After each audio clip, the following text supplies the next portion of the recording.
Hi, Deacon. Chuck, how are you? Good. How are you? I'm pretty good. I did hurt my knee before Christmas, but it seems to be considerably better now. Oh. Well, you're looking good, Deacon. You're looking very good. I'm an old man, Chuck. I am too, Deacon, but you know, we're young old men. Young old men. 75's the new 50. Yeah, at least the new 65 at the very or the new 55. Hi, Michael. How are you? Ciao. Buonasera. Of course, he's just, I just see his face just. There you go. Sorry about that. There you are. There you Ciao. are. How are you? Good. What state are you in? Today I'm in Vermont, but I spent the last 8 days or so in Shutesbury. In the relative flatlands. Yeah, well, I'm actually higher here, believe it or not. My house in Shutesbury is 650 feet above sea level, although the mountain is 950 feet. And this is 955 feet above sea level where I am now. And on the ridges overlooking Lake Champlain and the Adirondacks on the other side, and the Green Mountains on the east side with Camel's Hump. Yeah. I've got a good friend who lives in South Burlington, Yeah, right near the park, so close to Yep. you. yeah, I'm in Shelburne, one town over. I was in South Burlington today, in fact. Yeah, she's got a really sweet deal. I forget the name of the park, but there's a park right there. Yes, it's a beautiful overlook park, I think it's called, and it's in South Burlington. And it's a wonderful, wonderful area overlooking the Adirondacks and Yeah, so there's the road that you take in Spear Street, yeah. I don't know if it's Spear Street. There's I should look on the map. It's if you're right where the exit and entrance to 89 is, you go down there past the malls, and there's the park. Is that the park you're thinking of? Well, it's called Overlook Park. It's very famous in South Burlington. It's facing Lake Champlain and the Adirondacks. I just drove by it, about 30 minutes ago. It's on, I'm off of Spear Street, and that park is on Spear Street. Oh no, I don't think that's it. Let's see. Oh, okay, different park. Is it? There's about so many parks. Yeah, she's got that view, which is just phenomenal. I just paid a $2 fee to the town here for a lifetime pass to all the state parks in Vermont.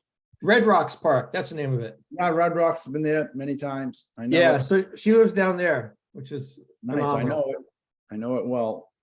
Very nice. If we ever leave Shutesbury, we're heading to Vermont. So well, it's very nice. A little nippy in the winter, although today was 46 degrees. Yeah, and it's going to be about 56 degrees on Friday here. I think it's going to be almost more than that in Shutesbury. Well, my younger kid lives in Burlington, and we've been comparing temperatures, and like whatever it is there is often the same as it is here. It's really weird. Yeah, it is sometimes. Yep.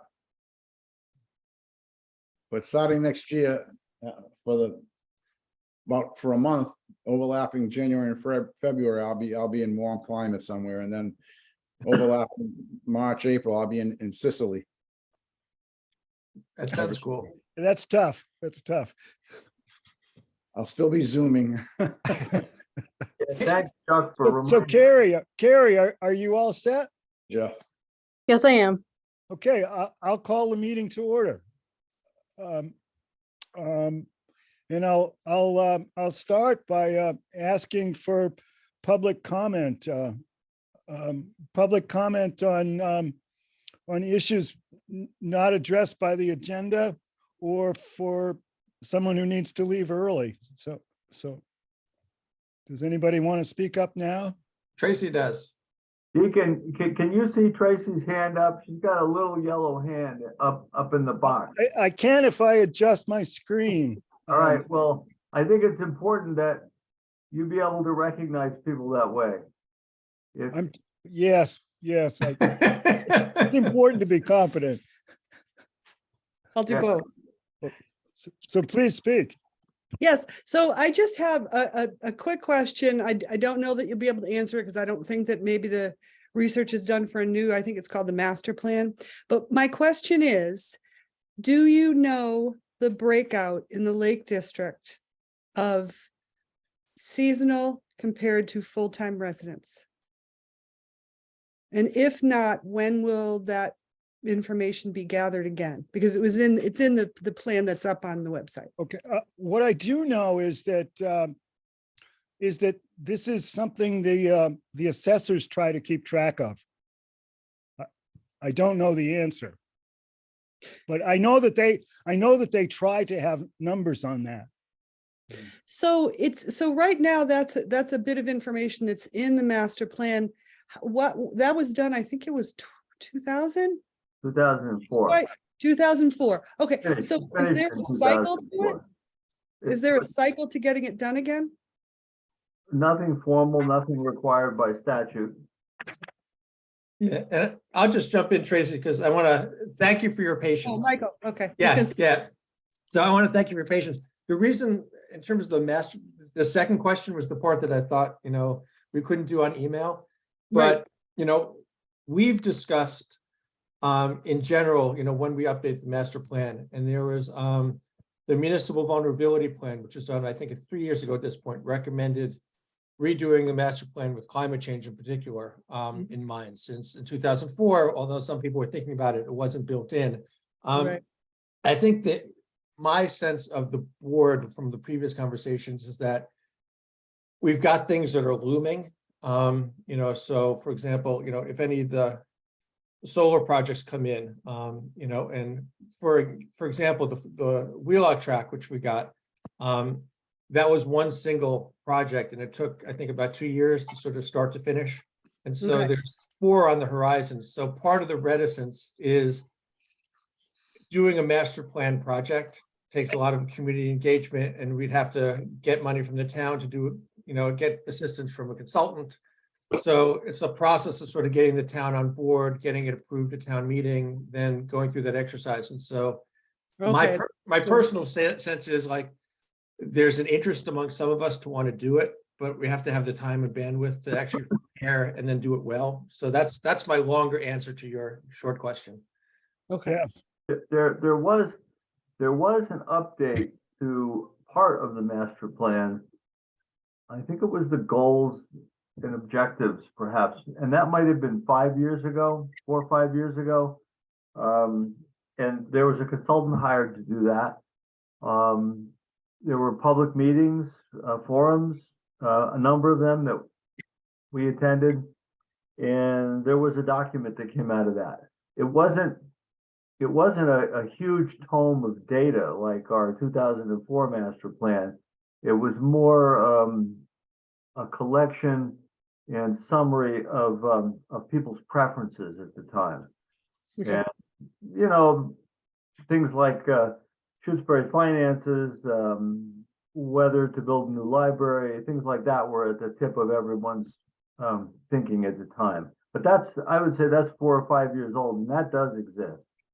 Okay. And it sounds like some of the information that I may be looking for is just demographics that, like you said the assessor. Because with the census, I don't know, they must have gotten some information. So I'll contact the assessor and see if there's anything there. And I appreciate your response to me. And I Yeah. have another meeting I got to go to, so I'm going to leave. Okay, thank Okay. you. Bye. okay, so. Any more public comment? I think Jeff Weston got a haircut. You're muted, Jeff. Well, okay, well, let's move on to Chuck Damari's A&R. Okay, we have quorum, I assume. We do indeed. Okay, well, I've presented this twice before, so I don't have to get into great detail, but essentially what this is an update on an A&R I applied for and was granted on November the 14th, 2016. And it's concerning all the land I own and my wife owns, and a small piece that my daughter Jenna owns. And essentially it's updating titles. We sold a lot to Kathleen Lugosh, so that's now noted on the plan. My daughter Jenna sold a lot to myself and my wife for $1. That's noted on the plan. Deacon, excuse me, Carrie seems to have her hand up. She Yeah, has the phone. She I can put it think up. Charles, I think Chuck has his volume up a little too much because there's more feedback coming back when you're speaking. Oh, okay. Let me lower that then. Sorry. No, it's okay. Ooh, now I'm muted. Well, that's the lowest I can get it. Is it too much, or should I get closer? I think you got it. I think it stopped. And while there's a break, Deacon, do you want me to put up the plan? That's great. If you could do that. Good. Okay, I will do that. Yeah, then it's better to talk about it when you see a picture. Okay, there it is. All right, so this lot on the bottom here with the triangle, the very bottom between the two grays. It says lot 3. The lot 3, if someone can go there with the hand, is that you, Michael? Yeah. Yeah, That lot 3 was on the previous plan approved by this board in 2016. That was owned by myself and Joan Antonino, and now we conveyed that to Kathleen Lugosh in 2017. That's a building lot, lot 3, one of the 3 lots in this open space design. And if you go up to lot A in the top of the page there, lot A, see it over there? It says lot A. Just a little right to my house. Look at my house and then go to the right, directly to the right. Keep going to the right. oh, The right. No, No, back. he has it. He has it. Right here. there. Yeah, there's lot A. There's lot A, and that was owned by our daughter Jenna Antonino Damari. That was conveyed to us. Joan and I own it. We are now merging it. Lot A will be merged with our building lot. Our building lot is, as you can see, where our house is 2.068 acres. That lot A is 1.034 acres. So the new lot, once this is approved, will be 3 point, just about 3.1 acres, I guess. Yeah, 3.1 acres, something like that. Okay, then there's lot, go down the page to, you see my lot is lot A where my house is. Now go to lot 2, where it says lot 2. There it is, you got it. And the old plan, that was proposed lot 2, and by agreement between myself and the planning board, we kept it as a proposed lot 2. Now we're changing it into a lot 2, and we have that authority and right according to the special permit that was granted. You'll see an easement at the bottom of it, a 16-foot wide easement that extends greater. It gives access from the common driveway known as Sumner Mountain Way to that 11-acre conservation area A. And that's for anybody who owns the conservation area 2 and for the benefit of them in the town of Shutesbury to do their annual inspections to get access to that. So that's pretty much it. I filed the Form A on February 8th. I provided a check for $70. I think it was given by the town clerk to Kerry. So Kerry, you probably have that. I filed the Mylar plan, and Kerry, I think, has that with 8 copies. So I would ask, I guess, Deacon, you have the authority to sign on behalf of the board. So I would ask that you approve this A&R, approval not required. And of course, the tax man will be very happy. Not only is where my present house is, it'll be instead of a 2-acre lot, a 3-acre lot, but lot 2 is going to be will be taxed as a building lot as soon as they get around to it. I assume that's January 1st, 2024. Okay. Okay, So any questions? we've seen this so many times. It's good. Right. So maybe somebody can make a motion to approve the A&R plan and we can take a vote. I'll move to approve the A&R plan as presented by Chuck Damari regarding his property and the changes outlined. Do I hear a second? Second. Okay, that was Jeff. Any discussion? I'll call the roll. Michael, Aye. Jeff Aye. Lacy, Aye. Jeff Weston.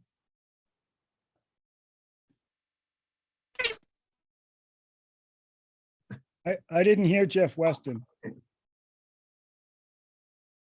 I think you said aye. I think you did too, but that was a visual. Jeff, just give a thumbs up. There you go. Okay. Nathan, Aye. Steve, Aye. I'm an I. Did I miss anybody? Okay, it's done. Good. Deacon, don't when can I think- come and get the signed copies? Okay, my plan would be to go into town hall tomorrow while Carrie is there, and I'll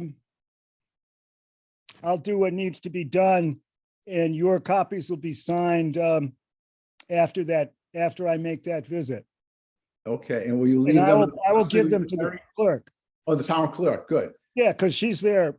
Okay, know, on a so I can regular pick them up, schedule. if I go into the town hall next week, I can pick them up likely. Oh, sure, sure. I mean, you could pick them up tomorrow afternoon if you wanted. Yeah, it's a 3-hour drive, so I think. Yeah, yeah, yeah. I'll good. wait until I'm there again, which is probably next week, and I'll, and I will take them, and I will, my intention, of course, is to record the Mylar when I'm back, probably next week. Yeah, And it'll be recorded, so everyone can reference it. It's easier to reference all of that, the plan than it is, 10, 50 deeds or something. Very Okay, I thank you all for your patience with me in the last 3 or 4 months, and some of you, Jeff Lacy and Deacon and Steve Bresler and a few others, going back 2016 and several years before that, while we were preparing for the open space design. So I want to send you all my appreciation for the work you all do, and you seem to want to continue to do it, and it's wonderful. Okay, I'll leave, and I'll probably sometime next week, you can tell Grace I'll be showing up, and I will take the Mylar to Greenfield, and I'll take all the rest of it myself. What do you have 3 copies already, Deacon, right? Is that right? Or you take 3 of the copies? I will keep 3. The town will keep 3 of the 8 paper copies. Okay, great, fantastic. All right, everybody, take care. Thank you. Thank you. Good night, Bye-bye. Chuck. Take care. Carrie's got her hand up again. I'm just curious if anyone else is still hearing feedback or if it's just on my end. Oh, no, I was- hear it. I was Okay, hearing too. I believe it is coming from Jeff Wesson's computer. If your volume, like connected to the computer, the output of it is too high, if you turn it down, I think it'll solve it. Well, when Jeff Hopefully. Weston spoke, he had a very peculiar sound to his audio. It was like Yeah, Alvin and the Chipmunks. So, Jeff, I suggest, looking at your sound settings and seeing if anything may be awry there, and potentially, hopping off and trying to rejoin maybe and seeing if that helps. Yeah, you're muted right now. Look there. Well, you're, even though it looks like you're talking, Jeff, we're not hearing you. Which isn't a bad thing. You're not getting the Hey. feedback. He's hearing us. Okay. Well, if we're good with this, I think we should move on to the minutes.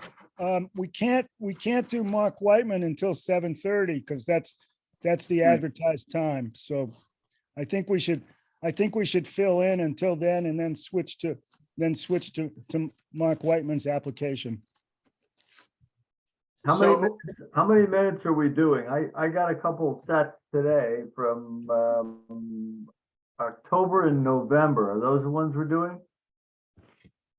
Well, I mean, we've Yeah, got- there are two sets of minutes earlier than those, which are simply copies of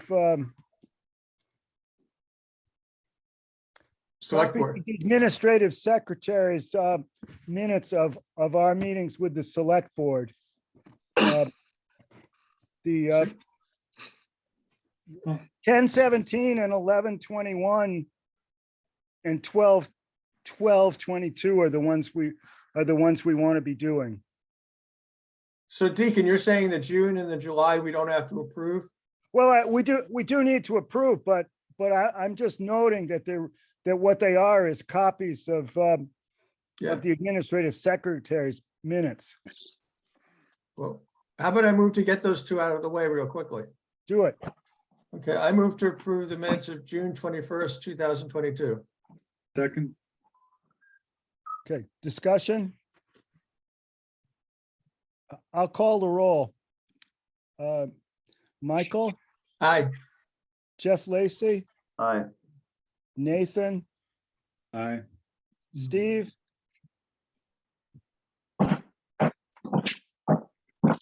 Aye.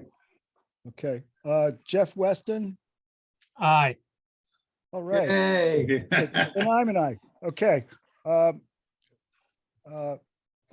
Let's move on to 7.5. Same I'll thing. move to approve the minutes of July 5th, 2022. Second, Okay. I'll call the roll. Jeff Weston, Aye. Steve Bressler, Aye. Nathan, aye. Michael, Aye. Jeff Lacy, Aye. I'm an aye. Good. Let's go on to 10.17.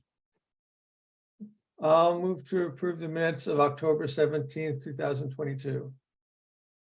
Were those the first set that were sent out today? Yeah, Yeah, Okay.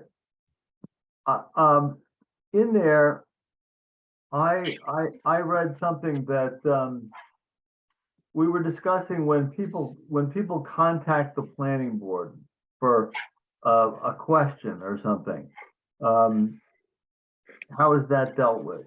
And the result in that set of minutes would be that they're either directed to the building inspector or they're directed to come and see us at a planning board meeting. So is that the understanding? So we don't do anything in between meetings. yeah. Is that the meeting that we talked about that? I can't see it in here. Oh, there is the public comment, that section, right? Yeah, Yeah. I think it's good to get an understanding of how we deal with this because I've dealt with these kind of things many times between meetings. And if we're gonna change that, I just need to know it because I'll do something else. I mean, what I like is Donna was at that meeting and it's in the minutes that she agreed with what we decided. So it seems like it's in black and white and we got Donna's stamp of approval. Well, can we get the text of that section on You want me to put screen? it on? Yeah, hold on one sec.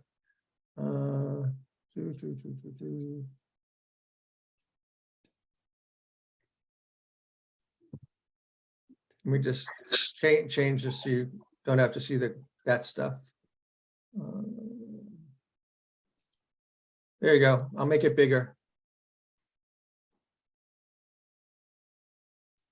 How's that?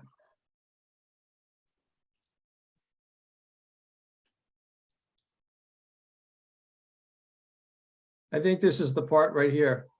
Yeah, I just want to make sure that that's what we all agree with. Because we do have, I know at the zoning board, we do have education and guidance. So that's where people come in and ask questions. But the zoning board meets very infrequently. So it's at least we meet every month. We can have people wait a little bit and come in. For the zoning board, I don't think that's the way I want to do it. So anyway, I feel people need some type of intelligent response to zoning questions that don't have anything to do with whether their project is favorably looked upon or approvable or anything else. Just, what part of the zoning applies to this? What section should you be looking at? What forms do you need? Stuff like that. So ZBA is going to do it a little differently than this. I like this. I think one of the benefits that you raised in these minutes, Jeff, is that it's helpful for the whole board to hear, both for not only for the homeowners education, but for ours, as well as people might have other perspectives. I think the only thing that we don't have to capture the minutes, but if for some reason there was an urgency, like they couldn't make it till the next month, like, Deacon can sort of give an exemption to that, but as a rule, I think this makes sense. So when somebody emails the planning board, that goes to all of us because that's all they know to do, just planning board. Right. So how is that going to be handled? I mean, there were times when I would grab these things and just answer their question. But it sounds like we're going to do it differently. So who responds to that? And I think we need a protocol. I think I'm not sure that these minutes are exactly right. I thought there was a little more nuance in our discussion that did allow for consultation outside meetings. Carrie's got her hand up again. Carrie, you should just jump in. Yeah. All right, I hate interrupting, so I feel weird doing so. But if I remember correctly, I think mainly Donna's point was that because Jeff isn't chair, it felt inappropriate for him to answer in some fashion, because it was as if he was speaking for the whole board. In regards to how ZBA handles matters such as it, I think it's a little bit different, and especially because Jeff is the chair of the ZBA now. I think he has the authority to speak as the chair and for the board as a whole. I do think there is slight wiggle room, but if you're looking for a protocol on how to handle, I mean, if it's a very, very simple answer, and I mean, if it's answered through like the emails, like if Jeff were to answer it, I mean, the whole planning board would see it. I mean, obviously they can't answer because it'd be like a violation of open meeting law because it'd be deliberation. But if it's something really simple, then I feel like it could be answered. But if not, I could always respond and suggest that they come to the next meeting for answers. Yeah, and I was going to say, Jeff, I'm still doing the responding when people have questions to us and directing them to the next meeting and telling them that we can't have deliberation. So I can easily do the same thing if someone has what we were doing before is if someone had a question regarding their property, you would pick it up. But I think I can just design the answer and ask, thank them for asking the question and let them know that they should come to the next meeting. And we have a section in the agenda for that. Yeah, I'm fine with that. So I won't pick these up. I'll just wait until you, Michael, get a hold of it and answer and direct them to the next meeting. Cool. Yeah, I've always been a little, I mean, in towns with town planners, the town planner does it. In many towns, the building inspector, who's the zoning enforcement officer, does it. But our bylaws are so quirky that I don't really want to give that to him. Not because, I mean, he does 14 towns or something, and to keep them all straight is a tall order. So yeah, just send them to the next meeting, education and guidance, and then we'll all get to contribute. Yeah, sounds good. Cool. So I don't think we have a second for this approval of this minutes. Not yet. I'll second it. Okay. More discussion before I call the roll? Okay, I'll call the roll on 1017. Michael, Aye. Jeff Lacy, All right. Steve Bressler, I'll abstain because I wasn't there. okay, Nathan, Aye. Jeff Weston, Aye.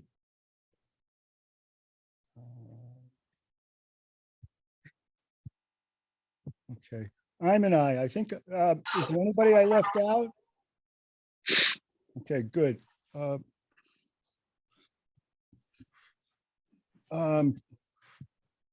Want me to Okay. do you want to go to the hearing and pick this up later? The only thing is, we really can't start the hearing before 7:30. I mean, we could Okay. talk about the Red Sox, but. I Oh, we mean, could do this one if you want. well, we can at least get started. I mean,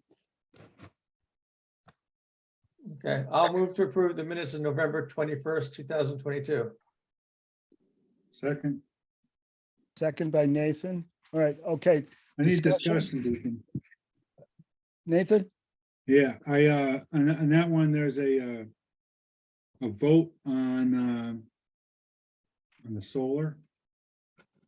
I'm looking at the other one, but anyway, I'm recorded in the minutes as an aye, but I abstained. And it's very important that get rectified. For your job security. That's right. I can fix that. I sorry, apologize. No, Usually it's when all it's a vote, I copy paste just to save myself time, and I probably just forgot to go back and change that.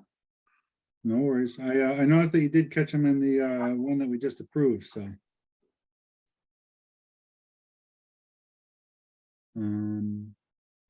Okay, so any more discussion on this set?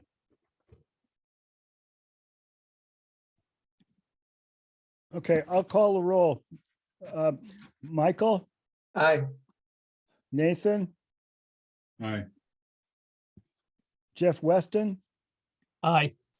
Jeff Lacy, Hi, Steve Bressler, Aye. I'm an aye. 7:30 it is.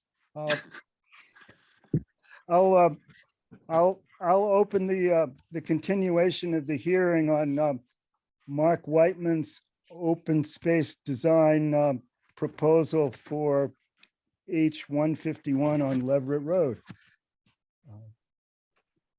So, do you want to talk first, Mark? Can you hear me okay? I can. yes. All set. Yeah, good evening. How are you guys doing? All right. Good. I'm sorry I was unavailable last month when you had the meeting. I was on vacation and had every intention of zooming in, but I got the flu. Not the thing you want on vacation, but I wasn't awake. I was sleeping during your meeting. So I was told that we asked for an extension because there were some questions and I wasn't there to answer them. So I'm happy to answer any questions there may be. Obviously, the plans are complete. We followed the regulations that were there. And would like to move forward with an approval, but certainly want to answer any questions anybody has. I think there were some questions about how you were going to handle the open space, the preservation of it. Yeah, so I've sort of kicked this around with my lawyer a little bit because it's beyond me as to how this works. And Who's your lawyer on this one? Dan Graves. Okay. Yeah, and it seems to me that I own property in Shutesbury, and I'd like to do whatever I can to try and keep the taxes down as much as possible. It's not going to change it a lot, but if we leave it as an 18-acre parcel, and there's a deed restriction that's held by someone, then the 18 acres is taxed instead of just the 4-acre plus or minus building envelope. I think from a sales perspective as well, if I'm not going to live there, I'm going to sell it, then I would like to offer somebody an 18-acre parcel with a 4-acre building envelope. I think is more appealing than 4 acres. For me also, if I was going to actually live there, the same thought. I would like to own 18 acres, even though I'm paying the tax on, 14 acres I'm not using or can't use. As to who will handle it, I think we have to get it approved first from what Dan was explaining to me. And then I can hand it to whoever you think or we think makes the most sense to handle it. I guess it's my choice. And it wouldn't, as I understand from Dan, the permit wouldn't actually be valid until we had met that requirement of it, but the permit has to be issued first so we can do the conservation piece after. I can't offer something that doesn't exist. I think I've got that right from him. So the water, so what vehicle would be used to conserve the 14 out of the 18? Yeah, so whatever vehicle is going to allow the buyer of the land or me to own all 18 acres and put a restriction on the 14 acres that need to be conserved. Okay, that's easy. That's one of the ownership options, and the ownership options are not ours to decide, they're yours to decide. Right. It could be a homeowners association, it could be a land trust, it could be the town, you know, you could sell that 14 to Coles. So anyway, that's, you know, you're free to elect to keep that. I mean, Chuck Tamari did that on part of his. Yeah. It still goes with his house, although it's conserved land. But what would be the vehicle of preservation? I mean, the one that's stated in the bylaw, Article 5, is a conservation restriction, and that's the most rigorous form of protection in Massachusetts. And it requires a holder of the restriction. Sometimes that's the Conservation Commission. It could be a land trust. It could be the state. It has to be either a government agency or a conservation focused nonprofit that holds it. So it could be Kestrel Trust or, as you say, the town of Shutesbury. You know, we haven't chosen one. Excuse me, we haven't chosen one, but I think that's again something we can do after the approval process. We have to follow, as you said, the rigorous requirements to make sure the land stays in conservation going forward. So it really doesn't make a difference to me at this point. I wasn't given any clarity by Dan as to whether one works better than the other. As long as the land, as we are saying, is held by the owner, and then there is a restriction held by someone else. That's whatever one is fine with me. We found that the challenge in CR holders is, you know, that it involves a certain amount of work on the part of whoever the holder is, because usually they inspect it annually, and you know they're actually responsible for enforcement going forward. Right. You know, if you start using it turned into a dirt track, you know they're right. The ones that have to enforce against you. So they often want some type of compensation or some type of ongoing fund to do that. I know the Olszewski one that we did. They did it with the Franklin Land Trust, I believe. Yeah. And they worked out. There's a woman there very familiar with it, Emily Boss. And he eventually found them as a holder. The Conservation Commission of Shutesbury didn't want to hold that one. So that's kind of a burden on you a little bit, you know, to find a willing holder. Yeah, and then pay the required fees, whatever it might be, if that's the case. I actually did one quite a few years ago in Sunderland where I put, let's see, we bought 99 acres and we put about 65 or 70 acres into a trust, and that was, I'd have to look it up, but we worked very well with them.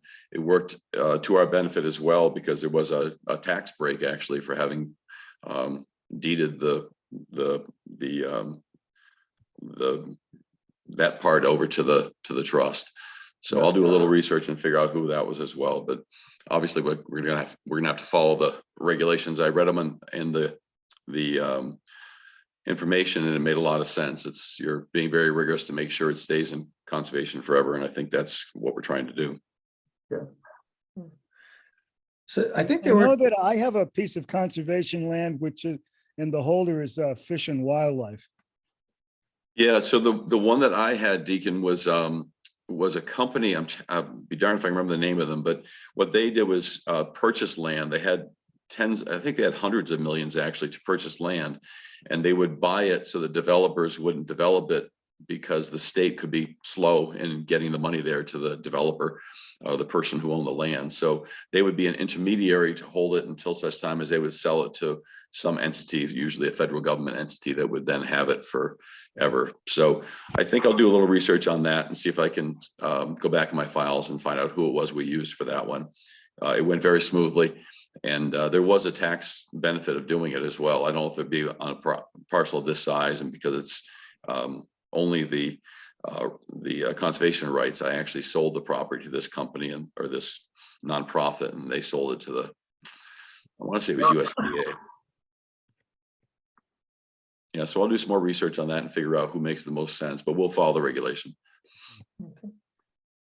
I think there's two other aspects in terms of their driveway. They're not so much questions, but I guess, well, one's just confirming our assumption. And when we had this discussion last month, it looks like in the plans that it was going to be a single driveway and not a shared driveway. And so we had a conversation that it would be, if that's the case, it needs to be a single structure, even if it was a duplex, you know, it would be one structure. Jeff, am I getting that correct?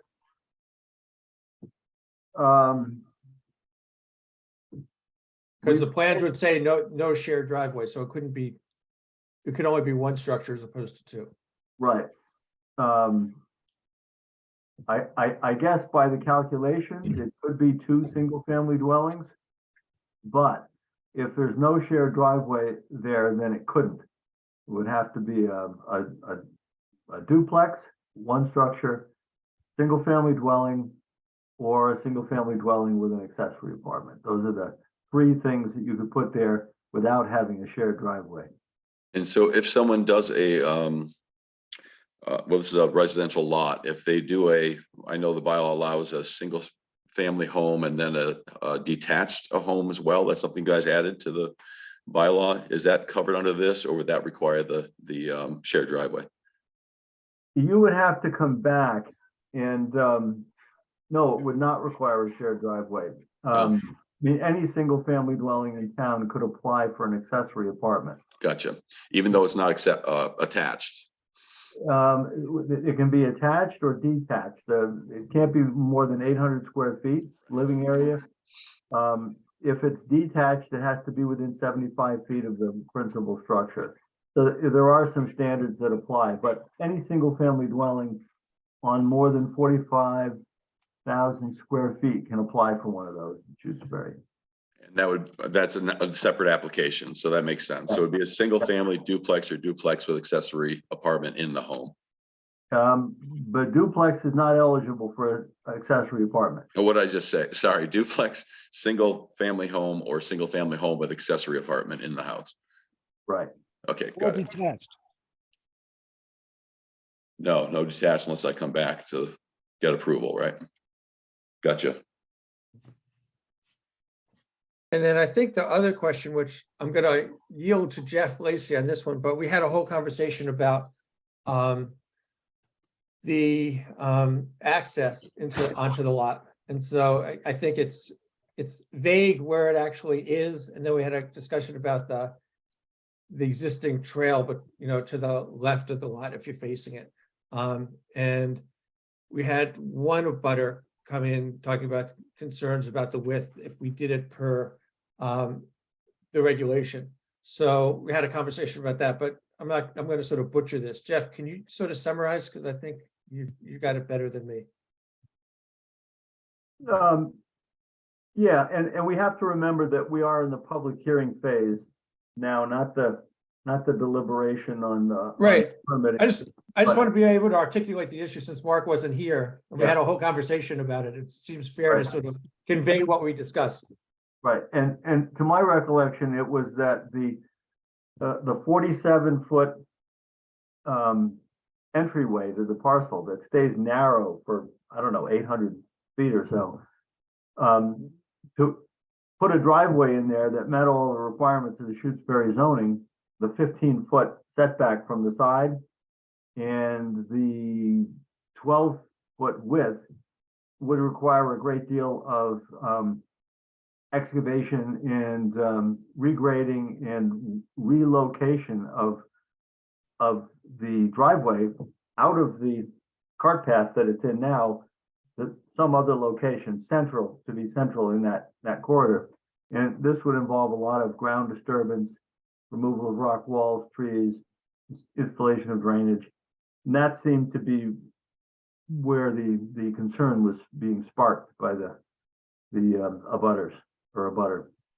So it's a good question, and we had spoken about that a little bit, you and I and Deacon, when we were doing the walk around. And I think what I'd like to do after thinking it through is that I'd like to get this approved as per the requirements of the open space law, so that the driveway has to meet the requirements of being 15 feet off both of the neighbor's land and has to be 12 feet wide. And then after that's approved, I intend on coming to the ZBA and asking for an approval so that we could actually use the current path, potentially use the current path and manipulate that so that it would work safely for a single family driveway or a single residence driveway. But I think if we go forward, making sure that we're meeting the requirements of the permit for this and put the driveway on the permit where it's supposed to be, which is 15 feet away from both side lot lines, then we're being fair to both of the abutters. But you know, my feeling is, as I think we discussed, I'd like to leave the stone walls where they are. I'd like to leave the trees and not knock down as much any more than necessary. It's not a cost issue more than an aesthetic issue and an environmental issue. So I think I would like to be able to get it approved as shown, and then I will approach the ZBA for a permit or allowance to allow me to leave the current driveway in its present location, current road in its present location. The reason I bring this up, Jeff, and want to get it done this way to start with is that the neighbor to the left hasn't voiced any concerns. We've gotten along very well. I've let him drop leaves on the land for quite a long time and gave him access through a stone wall. So I don't know if he'll have a problem with that, but we're really pushing that road or driveway closer to his boundary if we don't follow the requirements of this law to start with. I want to be able to have a sit down and talk conversation with him and make sure he's comfortable with me having that driveway closer to his land if we're going to go with that direction. I don't think it's a concern, but I think, again, getting this approved as it shows on the plan and then going to the ZBA to get a variance on it would be great. Which neighbor is that? To the east or west? That's to the, well, I do, yes. It's to the, hold on a second. South? Hold on, So south is front, north would be to the west. here. Alright. Look at this. Yes, You guys see so, it? To the west, yeah. so to the left. Yeah, it's to the west. And this is the path, you guys, if you haven't been there. Yes, So are you saying that centering it puts it more to the left, or because it looks to be, in terms of where the houses are, it looks to be fairly centered now. well, to the, yeah, it's centered to the houses, but to the lot lines, you can see the concrete vertical post sticking up just next to the car. That's over his, here. oh, to the left of the car. If you look just to the left of the car. Here. Yeah, There you yeah. Okay. Yeah, that's his lot line on that side. So we're really right up near his lot line with this existing woods road that goes through there. It's not centered on the parcel that I own there, which is, I think, 48 or 49. I think it's 48 feet, actually, whatever it is. So it's not centered on that. It's pushed to the left-hand side of that parcel. And I don't want to, you know, if you can zoom in on that a little bit more like you were doing, that'd be great. Sure. Michael. Yeah, so you see that whole bunch of trees right in front of us right there? All that would have to come down if we actually put it in the center. I'd rather not do that, but again, that's the requirement of the permit. So if we have it approved that way, then I want to come to the ZBA and see if we can come to an agreement to use the woods road. And it's only, I mean, I don't know how far it is because, you know, we're open up in front here, and then it's, I think it's not even 100 feet of space going back where it's narrow, and then it widens out into the lot Yeah. itself, which becomes quite wide. There you go. Yeah, exactly. So there's the space. Beautiful. Great picture right there. So you see the stone wall to the right. If we went farther down into the woods, there's a stone wall on the left as well, which would have to be removed. And that big tree there and a couple of these larger trees would have to be taken down if we're going to move it. And you know, I know that the people to the left, as we're looking at it now, we're concerned with the driveway getting closer to their home.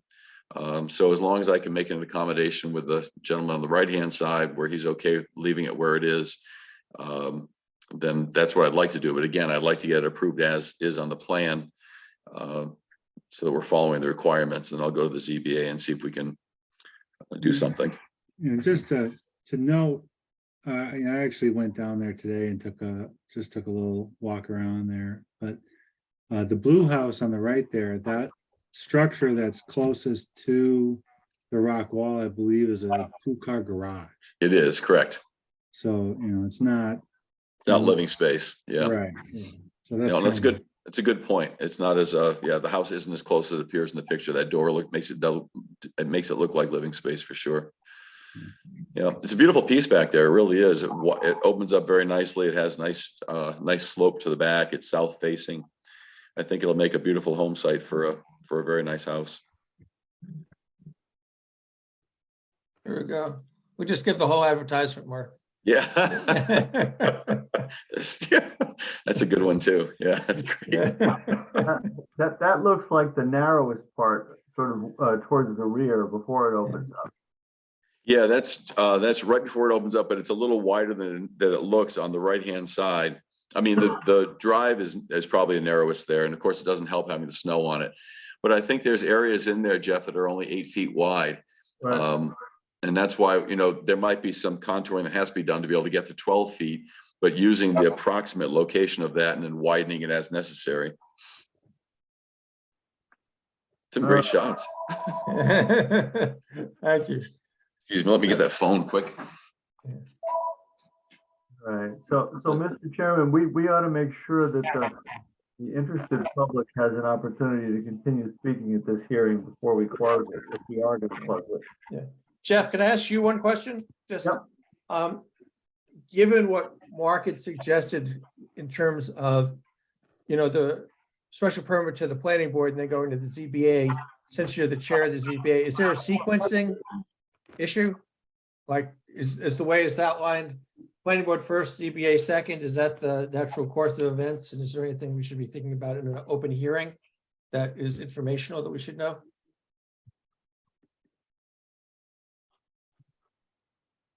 No, if his plan shows a driveway that's in the center, and that's 15 feet off sides, on both sides, has that setback, and is going to be constructed 12 feet wide, there's no reason to go to the ZBA. Okay. But I'm saying, I guess my question is, I'm just always cognizant of Donna talking about two committees in terms of how they relate. Like, does it make sense? It doesn't make sense to go to the ZBA before it gets approved here. It has to go here first and then there, just to clarify the process. That's what I'm looking to understand. No, it could go either way. Oh, it could. Okay. Yeah. Yeah, he could go to the ZBA, seek variances on the setbacks and possibly variances on the width of the driveway in order to keep it within the alignment that's there. And with that in hand, present a plan that shows that to us. Because it's been pre-approved by the ZBA, so. Right. Okay, that's helpful. Thank you. So I got one quick question. Can the planning board not make this a condition this to avoid the extra steps involved? We could,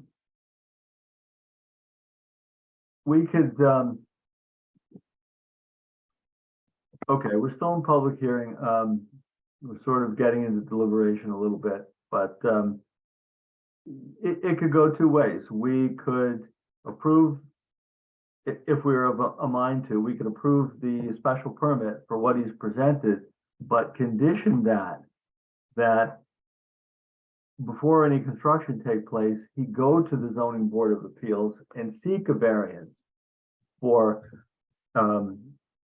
to use the existing alignment and to make the driveway fit within that alignment, narrow it so that it would minimize the amount of disruption to the landscape there.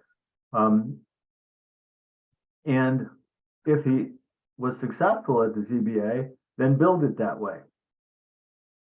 Or if he was unsuccessful at the ZBA,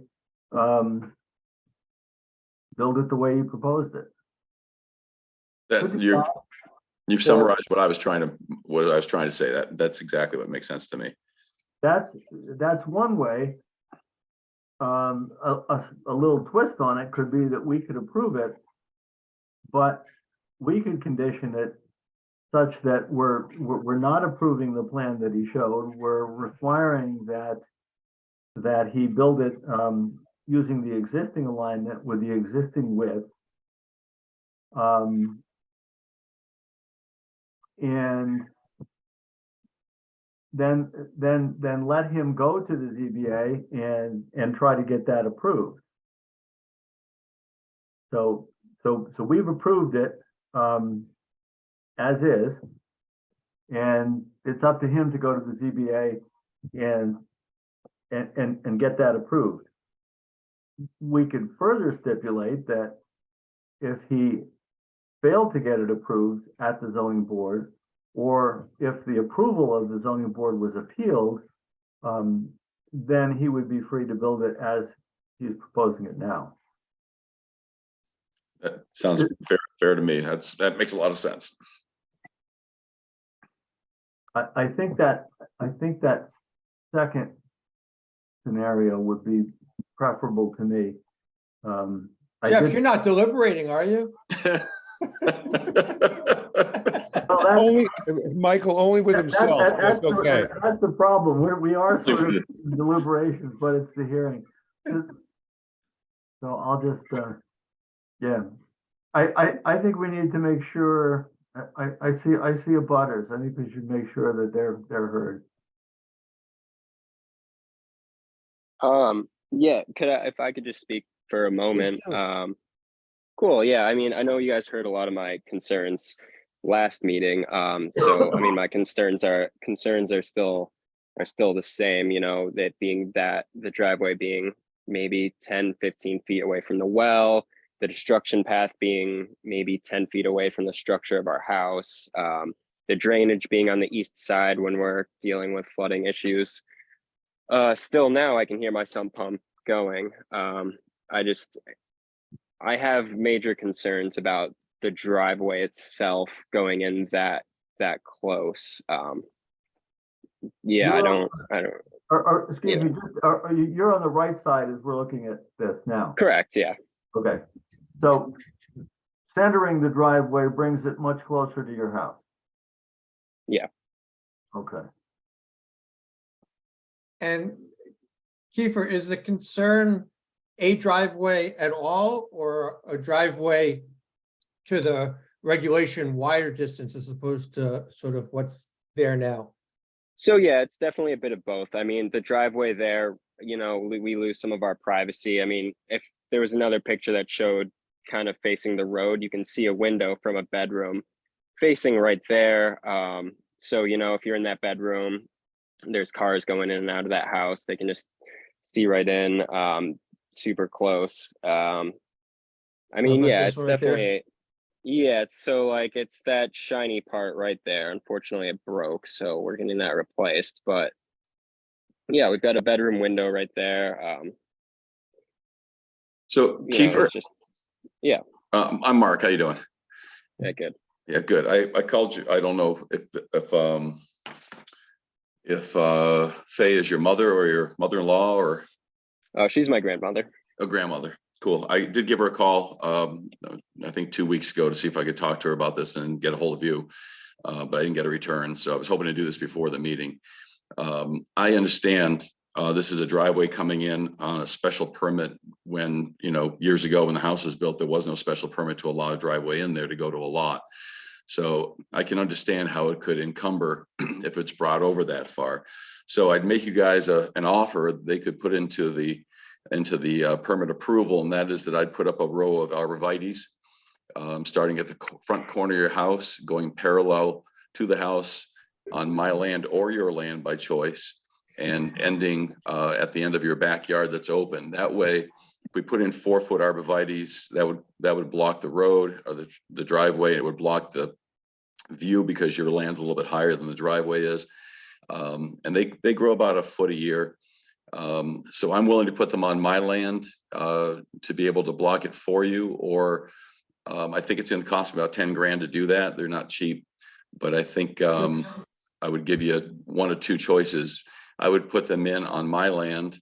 Well, I'll give you three choices. I put them in on my land, and then they'd be maintained, of course, by the person who's going to live on this property.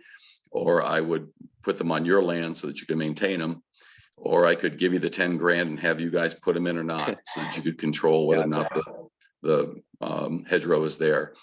I think that would alleviate a lot of the issues you're thinking of, that you're having. I think it sounds like, I mean, this shouldn't have anything to do with your well, obviously, because we're nowhere near the well, and we're not disrupting soils. And obviously the plan for the drainage is something that's required by the town. We put it in as per the requirements to make sure it might help actually pull water away from your property. So I think those things are going to alleviate themselves, but I understand the privacy issue. And this does take away from your privacy. It doesn't matter if the window's broken or not. It's a window into the house. And I'm going to guess, like you said, a bedroom in the back. So if that works for you, it's an expense that I'm willing to incur to try and be a good neighbor and try and say thank you for understanding that this is something that I've been working on for a long time. Had the interest of moving up there, but I've got some health issues that are probably going to keep me from doing that. So I might end up selling it. I might still try and figure out how to live there, but I want to be a good neighbor, and I'd like to put up a row of arborvitaes or give you the cash to do it yourselves if you'd like. Yeah, I mean, that sounds fair. How far down would you be thinking of putting those? So I'm thinking if we start at the front corner of your house, yeah, so go to the left with that pointer. Go up here somewhere. No, up toward the house. So, I mean, we're not gonna be at the house, but on that front corner of the house. And then we'll follow the house parallel, which would be, parallel to the road, and go Like all the way to the back of your backyard where it's open. So that now you have privacy in the backyard as well as on the side of your house. And it would be less expensive for me if I just did it so we're covering the side of the house. But if you're going to use the backyard, I know the deck's in a little bit of disrepair right now, but eventually they'll probably get fixed, and you're going to want to use the backyard. You want some privacy there as well. And over the years, those things they grow about a foot a year. So, in several years, they're going to be 10, 20 feet high. Should give you good privacy. And they'll also suck up some water too. That might work to your benefit. So you might want them on your property instead of me putting them on mine. And however you want to handle it, I'm happy to do that. And we'll put that right inside the permit approval. Sorry about that. My dog is barking at something. I mean, yeah, that does sound fair, and that would help with a lot of our concerns for sure. Great. I appreciate you working with me, and I'm happy to do it. Yeah. I'm happy to be in a place in my life where I can do it. So just in terms of us, that would, and just, I appreciate the exchange. Jeff, do we put that as a condition? Yes. Okay. Well, installation of arborvitaes, yes. Cash payment to the neighbor. No. or equivalent. Yeah, or equivalent. Yeah. Yeah. Okay. Yep.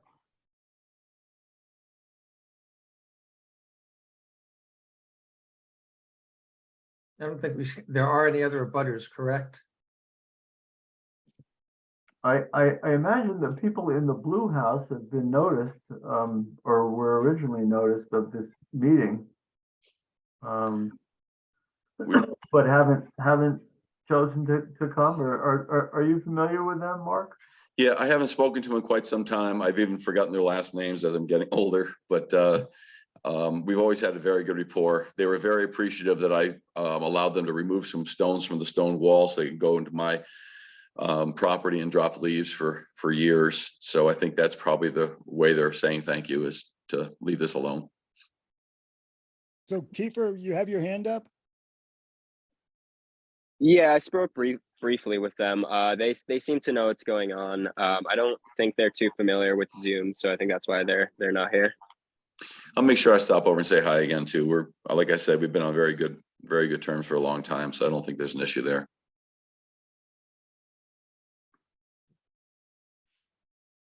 Okay, Carrie, I was just hoping that Kiefer could state his full name just for the minutes. Oh yeah, Kiefer Tyrell. Thank you. Yep.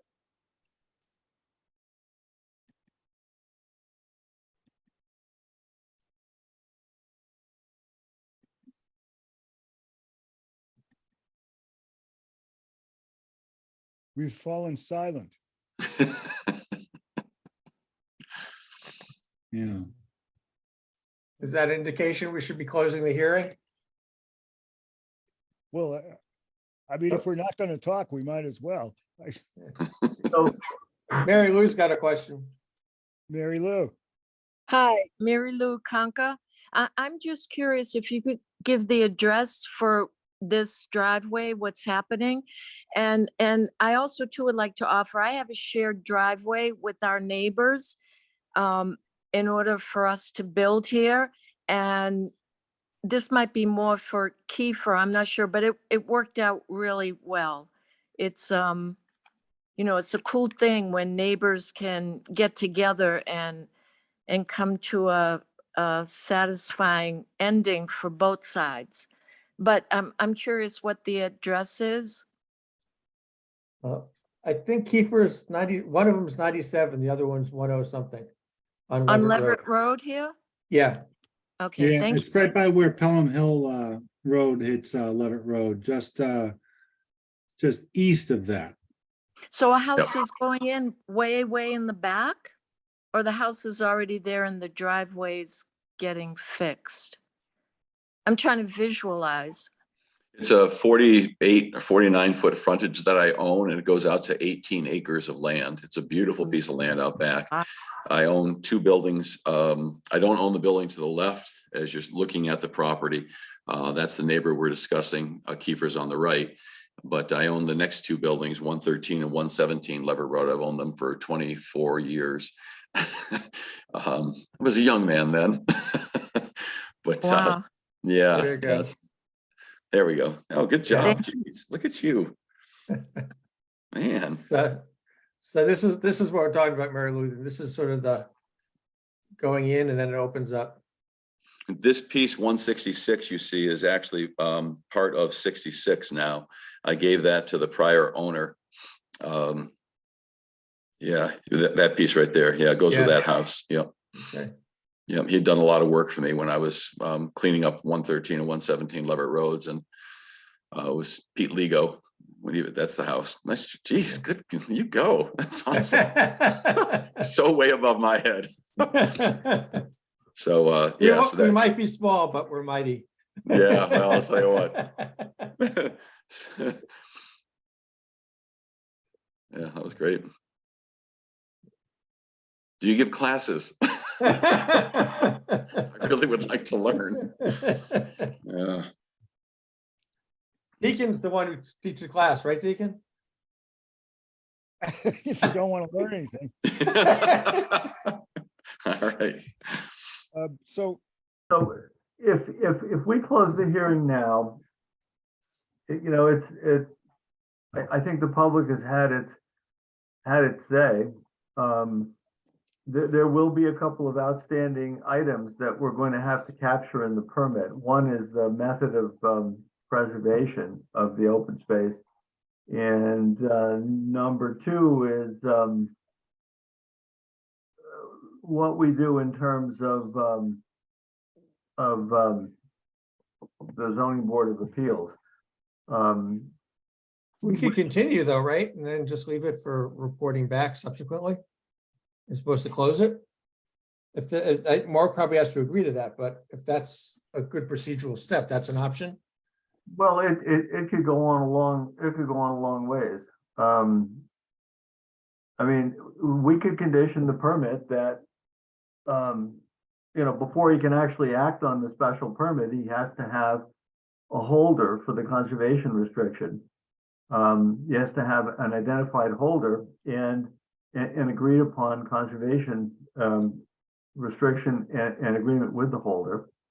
And that he's made an effort with the zoning board of appeals to achieve the design that the planning board seems to want, which is use the existing alignment.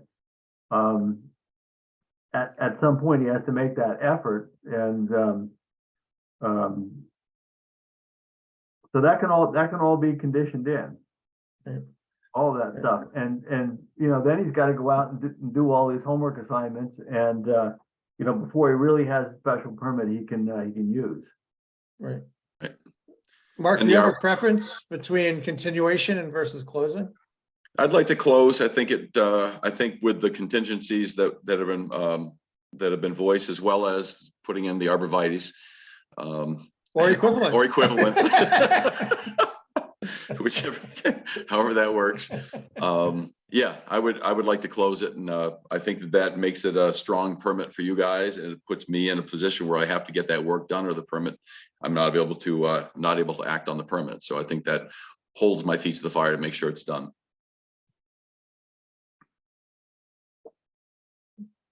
Once Take we, it- All right, yeah. So now we have to decide what we're going to do about the public hearing, Mr. Chairman. I'm just wondering, Nathan. I don't want to go into deliberation or anything, but in terms of, like something along the lines of the, agreement that, Mark and Kiefer have sort of informally formed, regarding the arborvitaes or something.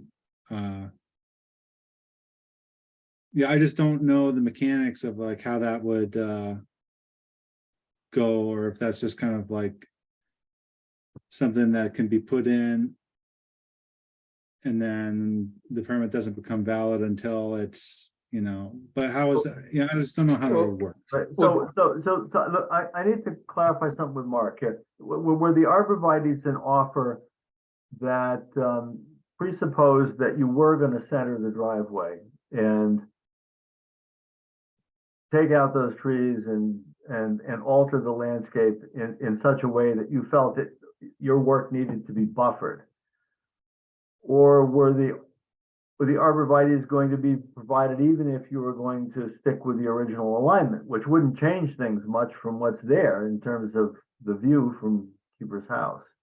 Yeah, that's a really good question. I was going to bring up as well. I'm glad you brought it up. I think that the concern, and Kiefer, if you're still here, you can obviously, we're still in public hearing, so yeah, you can chime in, that it's not so much that it's a driveway, TRG driveway going down there. It's the fact there'll be vehicles going down there. So I think, again, in trying to be a good neighbor, that I should block it regardless of where it is. So if the driveway ends up being 15 feet centered, the centered 12 feet, 15 feet on each side, we put the arbs in. And if it is going to stay where it is, I'd still put the arborvitaes in. And I'm happy to have Kiefer. I would like to put them closer to their house than farther away, which I think will give them more privacy. Less, again, I don't want to cut stuff down to put arborvitaes in, so I want to make sure we're putting them in a place where they are not going to take down or make us take down stuff that could stay. So I'm hoping, I'm willing to do it either way. If I'm gonna get a permit to do this, I'm gonna put the arbs in for him to give him the privacy, so when cars are driving down that driveway, they're not looking in his window. Yeah. Or in his backyard. Okay. Yeah. And Nathan, I think in terms of the mechanics Kiefer's of got it. his hand up. Oh,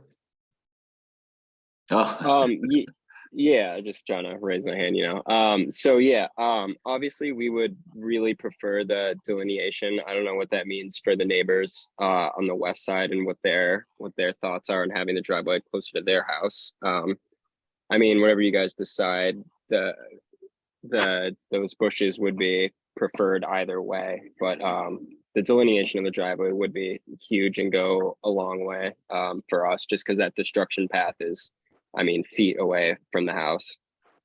Yeah, I don't know how that happened in construction, but I got an idea that the survey wasn't paid attention to and the pins weren't put in when the house was installed.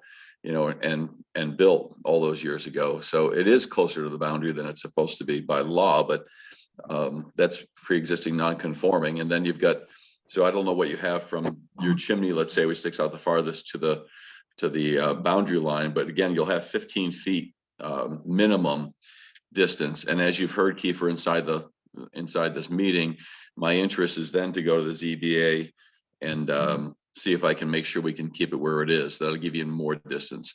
But if I can't get them to approve it where it lies, we'll make sure the bushes are where the arbs are somewhere where they're going to give you privacy. If I can get them to approve it, I still think I should put the arbs in so you have that privacy.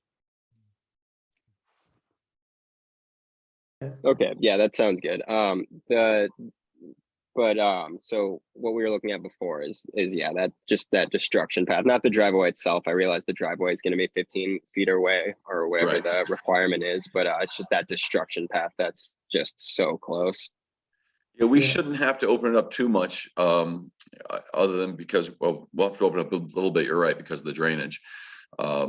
So again, I think that in either instance, I want to make sure the trees are put in. So if there's that, as you're calling it, a destruction path, then that's where the arbs would go, or on your land if you want them there as well. Either spot's fine with me. So we can have it worded that way, or you've got my word that we'll put them where you want them. Yeah. And I think, not to deliberate, but just sort of restate what I'm hearing. I mean, it seems like Mark has got a preference to keep it in the existing pathway. The abutter has a preference to keep the existing preference in that pathway. And the planning board would be fine to condition that. So I think those are just 3 factoids to put out there. That's correct. And I'm just clarifying again that if we do keep it in the existing pathway, I'm still willing to put the arbs in so he's not watching cars go by his house. Yeah. Excuse me. And Nathan, I think to your question, the mechanics are that we add conditions. So we would add conditions of going to, the ZBA, there'd be conditions about adding the trees, et cetera.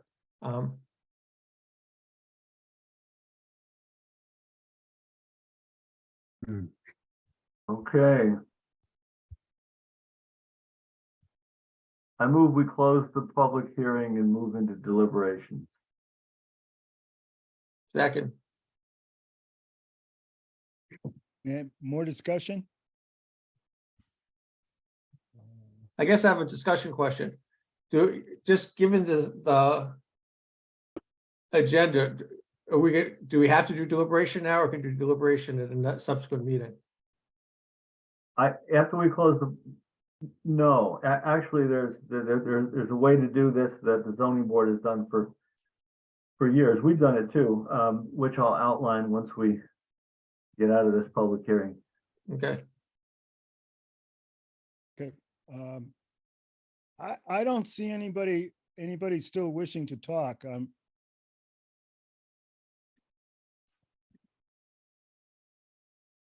Shit. I don't either. Well, I'm hearing silence. Yeah, so I'll call the roll on closing the hearing. Michael DeCara, Aye. Jeff Lacy, Aye. Jeff Weston, Aye. Nathan, Aye. Steve Bressler, Aye. and I'm an aye. Good. So hearing. All right. So one thing that we've done in the planning board, and we've done it a lot in the ZBA, is that I write most of the permits. I'd love to spread that duty out a little bit. Get somebody else to maybe be a co-writer of the permit, so I'm not the only one who does them. But often what the board will, what I'll offer to do is, based on my sense of where the board is at, I will go off and I'll draft up a permit, a draft permit, and I'll bring it back to the next meeting, and it'll have the board's decision. It'll have a bunch of conditions. And then we have something in front of us to look at. And if there's conditions that people want to add, we can add them. If it's not written your liking, we can change it. But at least we have something in front of us. What we don't do is rush to a vote on a project, a special permit. Because as soon as you vote on it as a board, if we voted tonight, we'd have only 10 days to reduce it to writing. So we'd have to come right back in less than 10 days and approve it. But this way that I outlined, we're not under that kind of constraint. We're still within the 90-day deliberation period, but we don't have a 10-day deadline bearing down on us. So I'll offer to do that as I've done in the past, and then we can discuss it at our next meeting if you'd like. And we have 90 days for a deliberation period from today. From now, yep. But the minute we vote, we have to get it into writing and finalized in 10 days. Right. So it'd be good if we were basically most of the way there by the time we vote. Yeah. Makes sense. Yeah. So Jeff, I want to appreciate your willingness to take the lead, and I would encourage someone to step up and partner with you because I know you're doing a bunch. Yeah, I would be interested in doing that, I guess. Thanks, Okay. Nathan. Yeah, it's I mean, I don't know if there's anyone else that is interested as well, with we would still be under quorum and able to work on this together. And I only say that because in terms of, spreading out the duty and, getting other people with the skills to draft permit decisions and whatnot, there's the possibility that we're going to get some special permit applications I'm going to be hands off on. Right. So.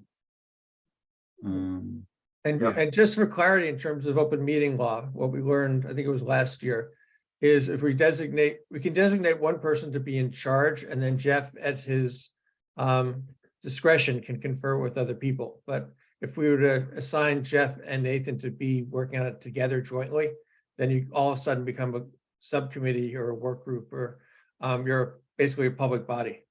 So that's not really what I remember. I thought that you had to call it a subcommittee. No, that's the whole myth. The people don't call it a subcommittee thinking they can get around it, but a work group, an ad hoc, whatever, a gathering. But if Jeff is designated as the person and Jeff then, confers with other people, you guys can talk sub quorum, no problem. So I'll do it, and I'm aware of Nathan's interest. Yeah. And I think the other thing I was just going to say, to send you off to do it, and now that I can articulate my thoughts rather than be, I like where it went. So I think, just for feedback, if we were able to condition the preference to have it be in the existing pathway, as Mark's articulated, that would be something that sounds very good to me, just individually. So if that's what you heard, I think that makes sense. The arboretums are equivalent, seem like we should condition that. And then the only other arborvitaes, I'm just going to arbs because then I sound cool. And then the last thing I didn't bring up, but it was a question, is it does go down in the back. And so, whoever's going to end up with that house, we just want to make sure that stormwater running down that driveway doesn't end up in their basement. So whatever kind of conditioning can be in terms of making sure the runoff sort of is directed away from the house. That's the other observation I had. But I think the discussion thus far was good and should be built into the conditions. And there is a grading plan with that showing, so it won't go toward the house. That's part of the Great. requirements. Great, Yep. thanks.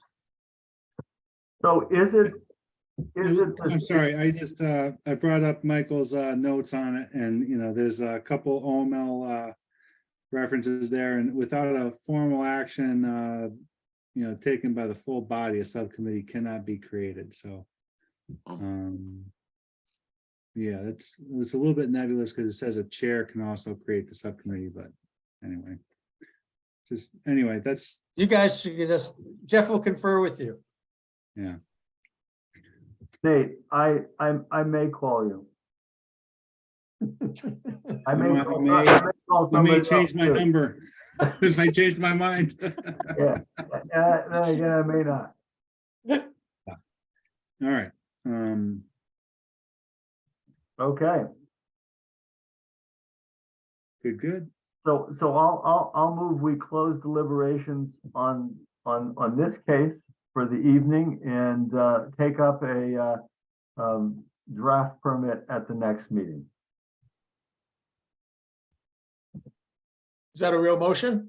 Yeah. Second, Discussion?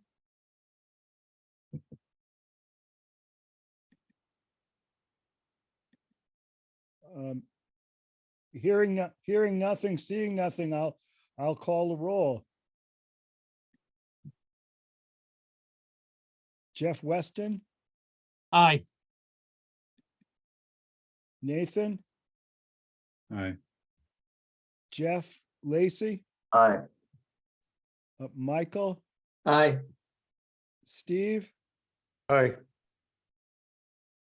I'm an aye. Good. Great. Thank you, folks. I appreciate all the time. Thank We'll you. see- We'll see you next time. The default date for our next meeting is the second Monday of March. Okay, 13th. March 13th. Excellent.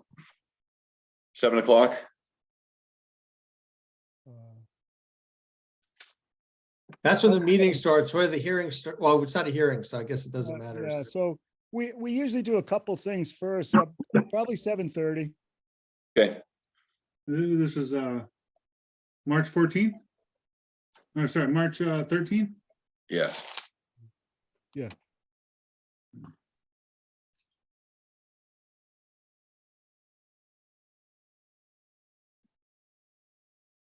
Good,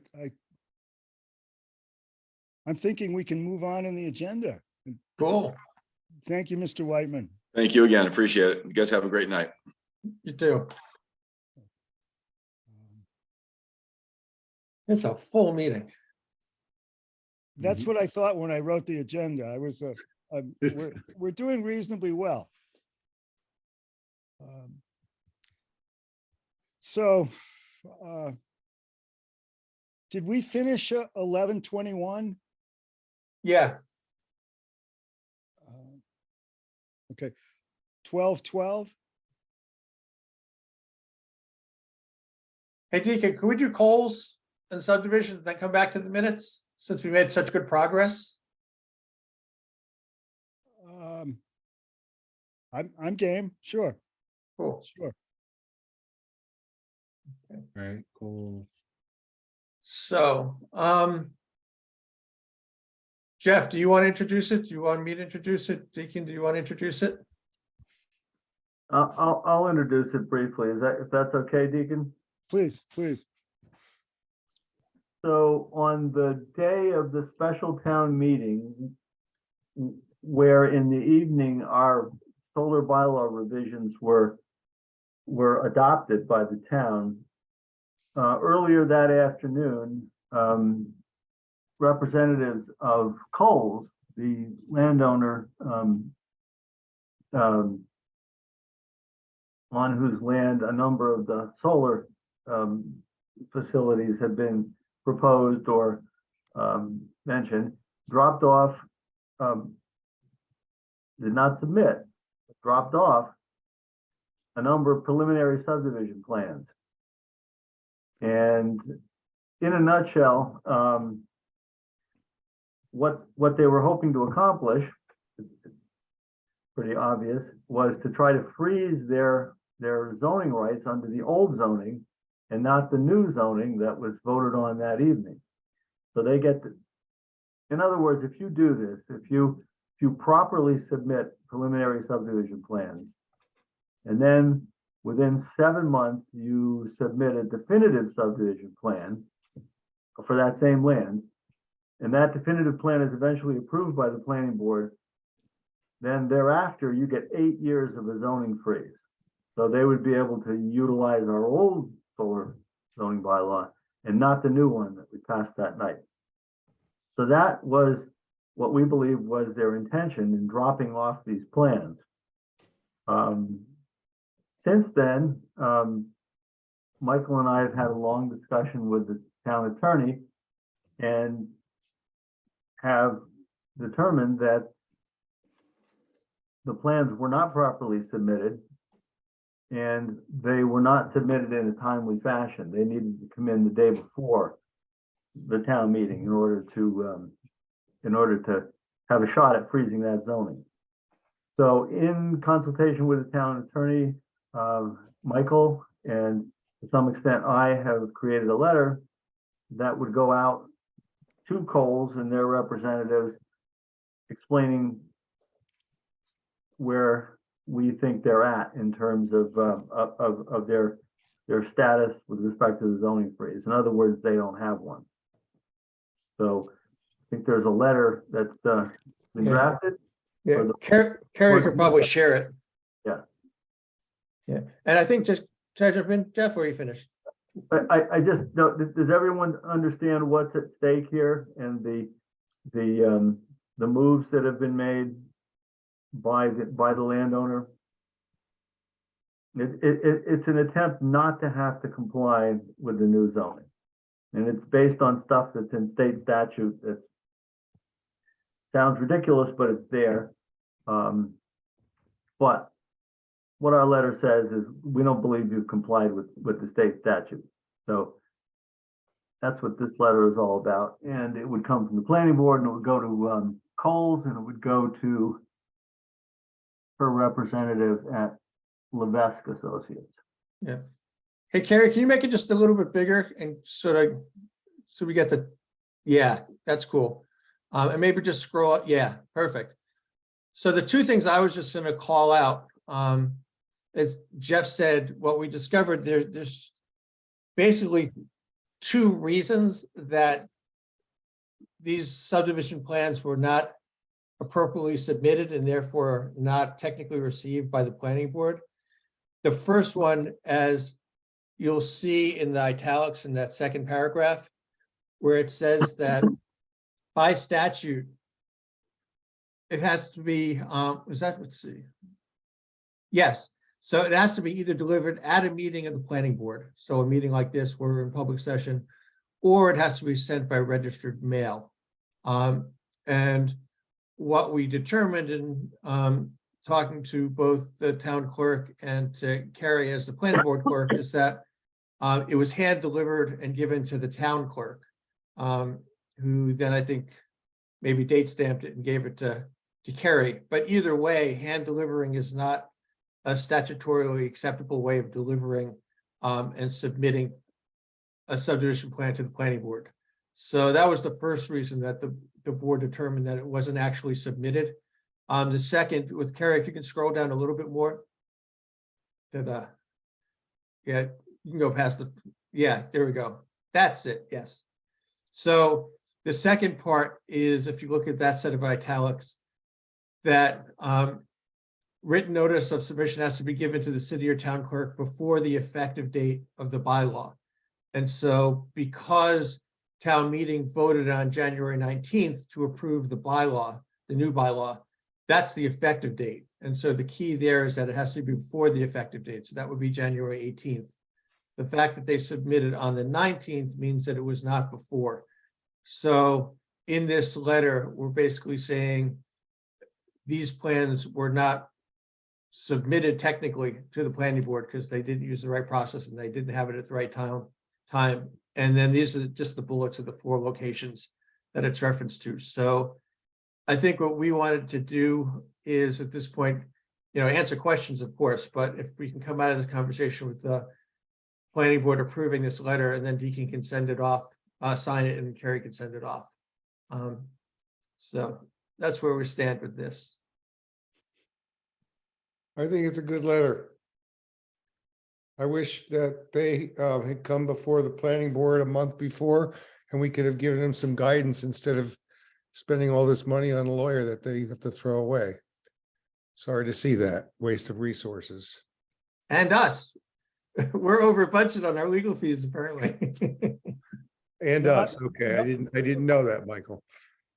The legal fees incurred by the town are not on our hook, No, I know. We're just contributing to it. not in a major way. That's true. I agree.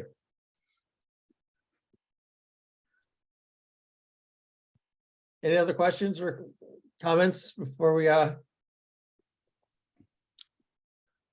So I'll move that the planning board approve this letter to Coles regarding the subdivision plans that were hand delivered to town hall on January 19th, 2023. I'll second it. Okay, discussion?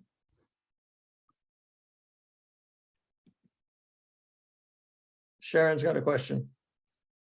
Yeah, I saw that the Pratt Corner South wasn't on that list. So they didn't submit anything for Pratt Corner South? We only got 4, right, Carrie? Correct, there's only 4. Okay. And do you have any sense of what you might expect from this letter? Wait a minute. Maybe, Wait a minute. Pratt Corner South, is that down where Sand Hill Road comes into Pratt Corner? it's where, Pratt Corner Road, yes, where Pratt Corner Road and Sand Hill split off. Right, and Ruth Rebel's house is down there?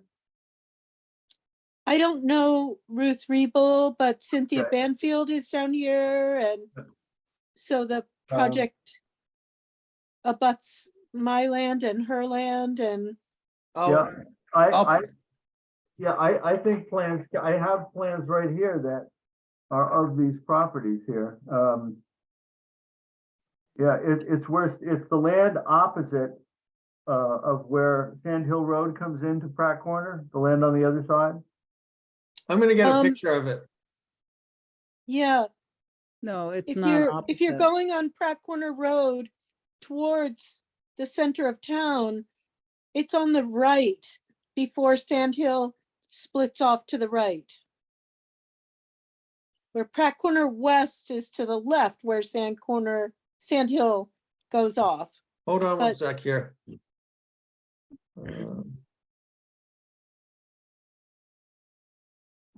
It's down near Cross Street and Pratt Corner Road.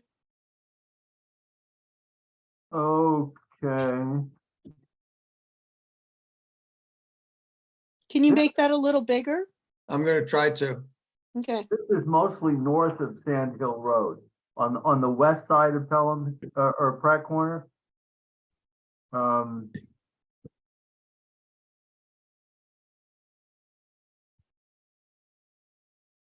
it's the one that's closest to, There.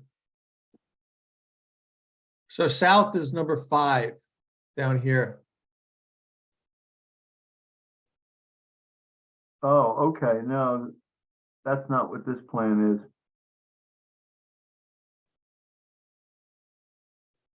So we should just, why don't we just sort of tick them off? So we got Leverett West is 2. Pratt East is 3. Pratt West is probably where the power lines are. yeah, And then Pratt South is south of that. Let's see if I can make it even bigger.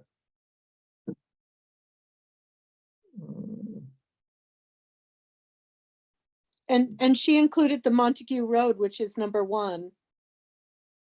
Yeah, up So she there. has 1 through 4. So this is, my cursor's on Cushman Road here. Right, And this is Sand Hill. So Pratt corner south is south of Cushman Road in Sand Hill. Just south That's of it. right. So it's Towards the it's reservoir. mostly in Amherst, but some in Shutesbury. No, 5 is actually all in Amherst. The actual proposed site was all in Amherst. No, It's not that for, kind of- not for Pratt Corner South. I thought it was all in Amherst and that it ended right at the Pelham line. No, no, because we did an ANRAD and it was in the town of Shutesbury. I know Well, I exactly think- where it is. It's on Poverty Mountain Right. and there is, I'm talking, I'm not being called on, so I don't know, do I have permission? Please. You have my So- permission. Pratt Corner South, if you go down the hill, so if you're going south down Pratt Corner Road, on your left, there's that little antique historic cemetery. And the Woods Road, the access Pratt Corner South is right near that little cemetery. And it goes into the interior,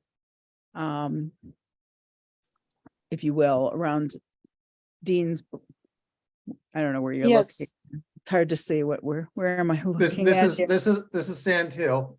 This is Right. Pratt Corner. Yeah, and so this- where and this- 5 is, in Shutesbury is Pratt Corner South. Yes, But that's in So- Shutesbury, it's not in Amherst. Right. So right, okay. I Yes, think I the see. most important part is that we're not responding to proposed solar developments. We're responding to 4 subdivision plans. And so I think, Carrie, if you could just double check that the 4 subdivision plans name the 4 that are in the letter. Because there could be a Pratt Corner South, but if there's no subdivision plan submitted for it, then we're not responding to that. Is that would be my understanding. We're only So responding- Sorry, I double checked and it is only I was looking at the online digital copies that they had given us and they named them Pratt West, Pratt East, Montague, and Leverett West. And that is what is also listed on the drafted letter. Okay, Thank you, Carrie. It is surprising they left that one out. mm, All right.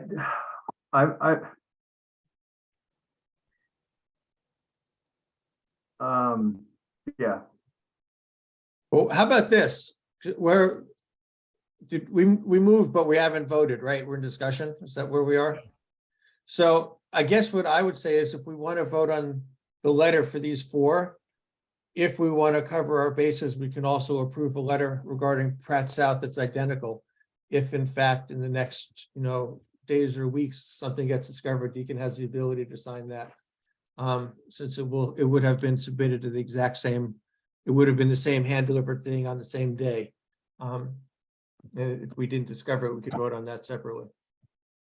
I think I think that it's a good idea to cover that base because I mean, I'm very surprised that they didn't do all 5. well, it Okay. was the most ridiculous site because it's so steep and it's right like going into the watershed, so maybe they realized it was ridiculous. It is the most ridiculous one, I think. Our very polite planning board clerk wants to say something, I think. Yeah, if I may. So there supposedly was a 5th one originally, from my understanding.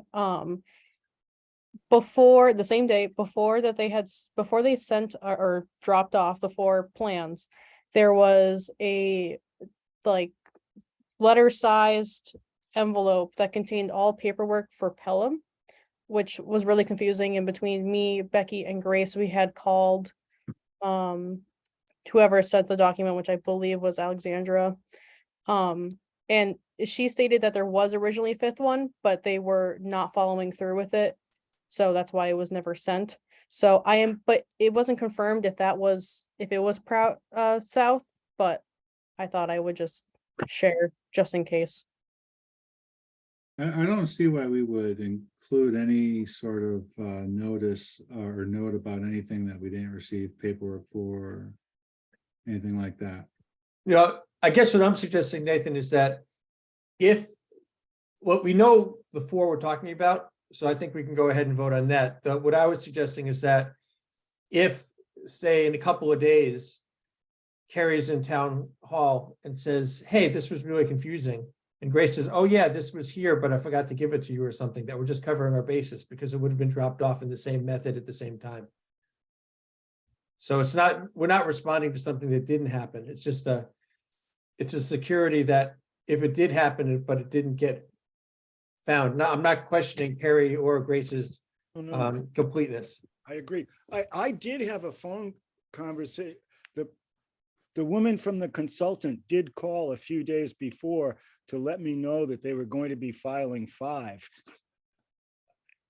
So, I mean, it's.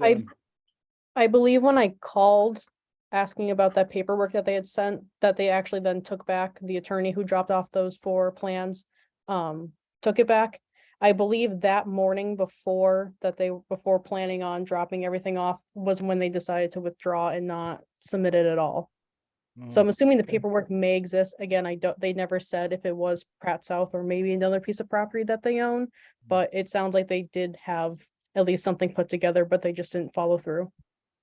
That makes sense. I mean, that makes sense. Yeah. Well, why don't we vote on these 4 and then we can just finish figuring out what to do for this outlier mystery 5th one, if there is one. Okay, so are we ready? Is there more discussion? Are we ready to vote on that, on those 4? I'll call the roll. Michael, Aye. Jeff Lacy, Right. Nathan, Aye. Jeff Weston, Aye. Steve Bressler, Aye. I'm an aye. Good. Nathan. Yeah. You may want to reconsider your vote to change it to an abstention, because this may be about subdivision, but it's not really. Well, taking it at face value, Jeff, it is. I just want Nathan to keep his, yeah, all right, I will, in the interest of, caution, I'd like to change my vote to abstain. Or, yeah, and remove the I vote and abstain from vote. Fair enough. Okay. As I guess there is a, yeah, and, yeah, it okay, does say, so you're gonna change to abstain? Yeah. Okay, no, that makes, yeah, that's probably fine, yeah. all right. So can we talk about the 5th one? Which may or may not exist. If it turns out it was dumped off on the same day, and we discover it was dumped off on the same day, we'll just write them another letter. Says this one. This one's no good too. This Well, one. let me- I agree. I agree. It's kind of silly to approve to think about the 5th property when there's no record of it, and we just deal with it if they do find that it. Jeff, what's the time frame for us responding? It's like 90 days?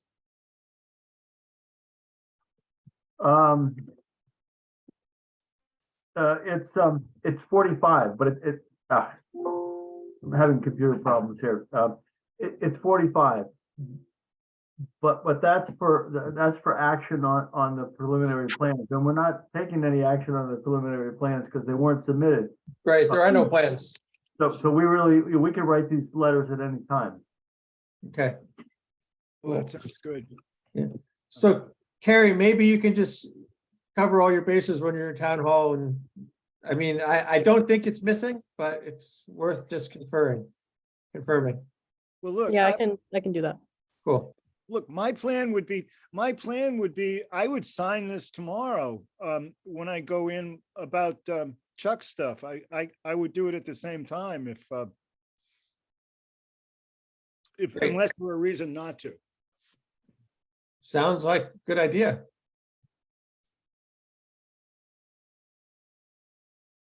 All right, so I guess Carrie will have one ready tomorrow for you to sign? Yes, I can print it out and have it ready for him to sign. Great.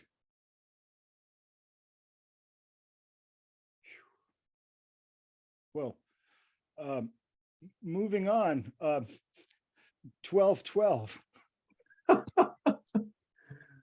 I'll move to approve the minutes of 12/12/22. Second? Are those the ones that we got? Just a Yeah, few yeah, hours those ago? went out. Okay, then I'll second it. I would like to make one comment though. If my memory serves me correct, I believe Kiefer had spoke at that one.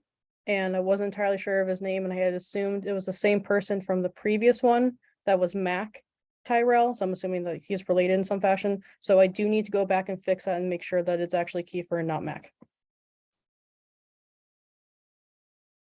Okay, Yeah, it says Mac Tyrell on it.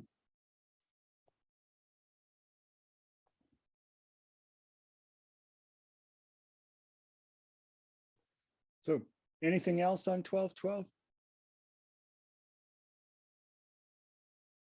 I'll call the roll. Michael, Aye. Jeff Lacy, Aye. Nathan, Aye. Steve Bressler, Aye. Jeff Weston, Aye. I'm an aye. We have it. So let's go to the associate member situation. Okay, I can do this relatively quickly. I think last meeting, or the meeting before, I told you that Jeff and I had a phone call with Joe Comerford's chief of staff and legislative director. And they were supportive of the idea. They were trying to figure out what was a more effective approach to do a general statewide piece of legislation that would apply to every municipality in the Commonwealth, or if they would do home rule petition, which would only apply to Shutesbury. We followed up, I think it was last month or maybe 6 weeks ago, and their preference was to do home rule. So last week, I think you all probably saw that our new state rep, Aaron Sanders, was at the library. So I went up to just be part of that group, but took advantage of the time to ask him, because what Joe Comerford's folks said is that the process starts with the House and then moves to the Senate. So he's been CC'd on all these communications. So he said he was fine moving it forward. We asked about the process. And what he suggested, the way this works is that town meeting has to approve it. Once town meeting approves the petition, it goes to the state rep who submits it. And then when it gets approved, it goes to the Senate. And, presumably gets approved and signed into law. So I checked with him. What he wanted to do is submit it to the House counsel. So the counsel who's in the House of Representatives, to make sure that the language was correct. And I worked with Jeff just to make sure. I basically took Jeff's previous language, which is here, this first part. And can you all see that? So basically it's his first paragraph. And then after I sent it, Jeff asked a good question, which I think the House counsel is going to have to answer, which is, if you get a home rule petition, it says Shutesbury's planning board, associate members can, work on certain things like this language says, but statute in the Mass General laws says otherwise. And so Jeff made a very good point, which is that we don't want to have a conflict between state law and a home rule petition giving us different rights. So the second italics on the bottom is language that would make that clear, that we would be exempt from chapter 48, section 9, paragraph 12, which is the standard cutting across for all municipalities. So my understanding is that Aaron Sanders is going to submit this, both of these things to the House Counsel and come back. And then the idea would be whatever House Counsel says is the wording and legit that we should do, we'll bring that to town meeting as a town meeting warrant and vote on it. And then we'll give it back to Aaron to sort of move through the House process. So we're on our way. We're taking steps. So I'm guessing, Aaron said that there's usually, right now the House is dealing with all the original filed legislation, so we probably won't know until the end of March how this gets approved, but that's the short version. Any questions?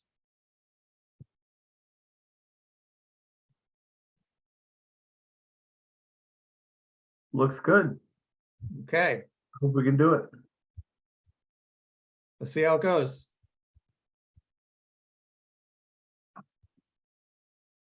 Anybody want to say anything more on this topic?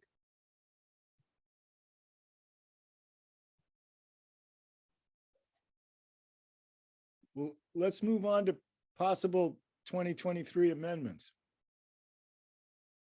This is where I make all my friends. So, normally this time of year, we talk about bylaws that we want to consider or whatever. I think we're all cognizant that we still have this, potential for multiple special permits around solar. So I think, there's a hesitancy to be overly ambitious. But the three that I wanted that are called out here is actually one that's not, but, last town meeting, if everyone remembers except Jeff Weston, who was at town meeting, but not on the planning board, we were asked to consider a bylaw about lighting. And we didn't have enough time, so it was a citizen petition that came through. And then that got withdrawn on town meeting floor.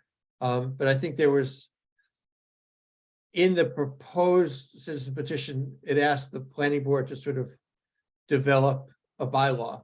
I can't actually, I know when it was drawn, I can't remember if the select board had any determination about it, but it seemed like we should at least discuss if we wanted to do it.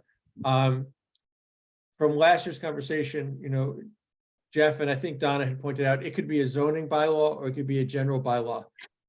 If we didn't want to do it, since I've sort of got most of it written, I could go to the select board and just ask them if they wanted to file it as a general bylaw, so it wouldn't be on the planning board's plate. I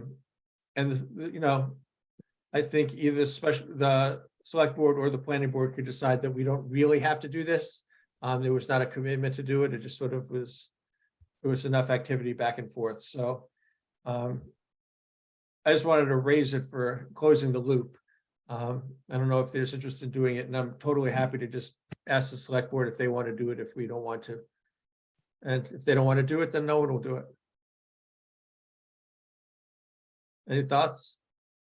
Well, I am of the view that it should be a general bylaw. That doesn't say whether or not we should write it. It's mostly written at this point, so. Yeah, exactly. Okay, well, that's helpful. Deacon, thank you.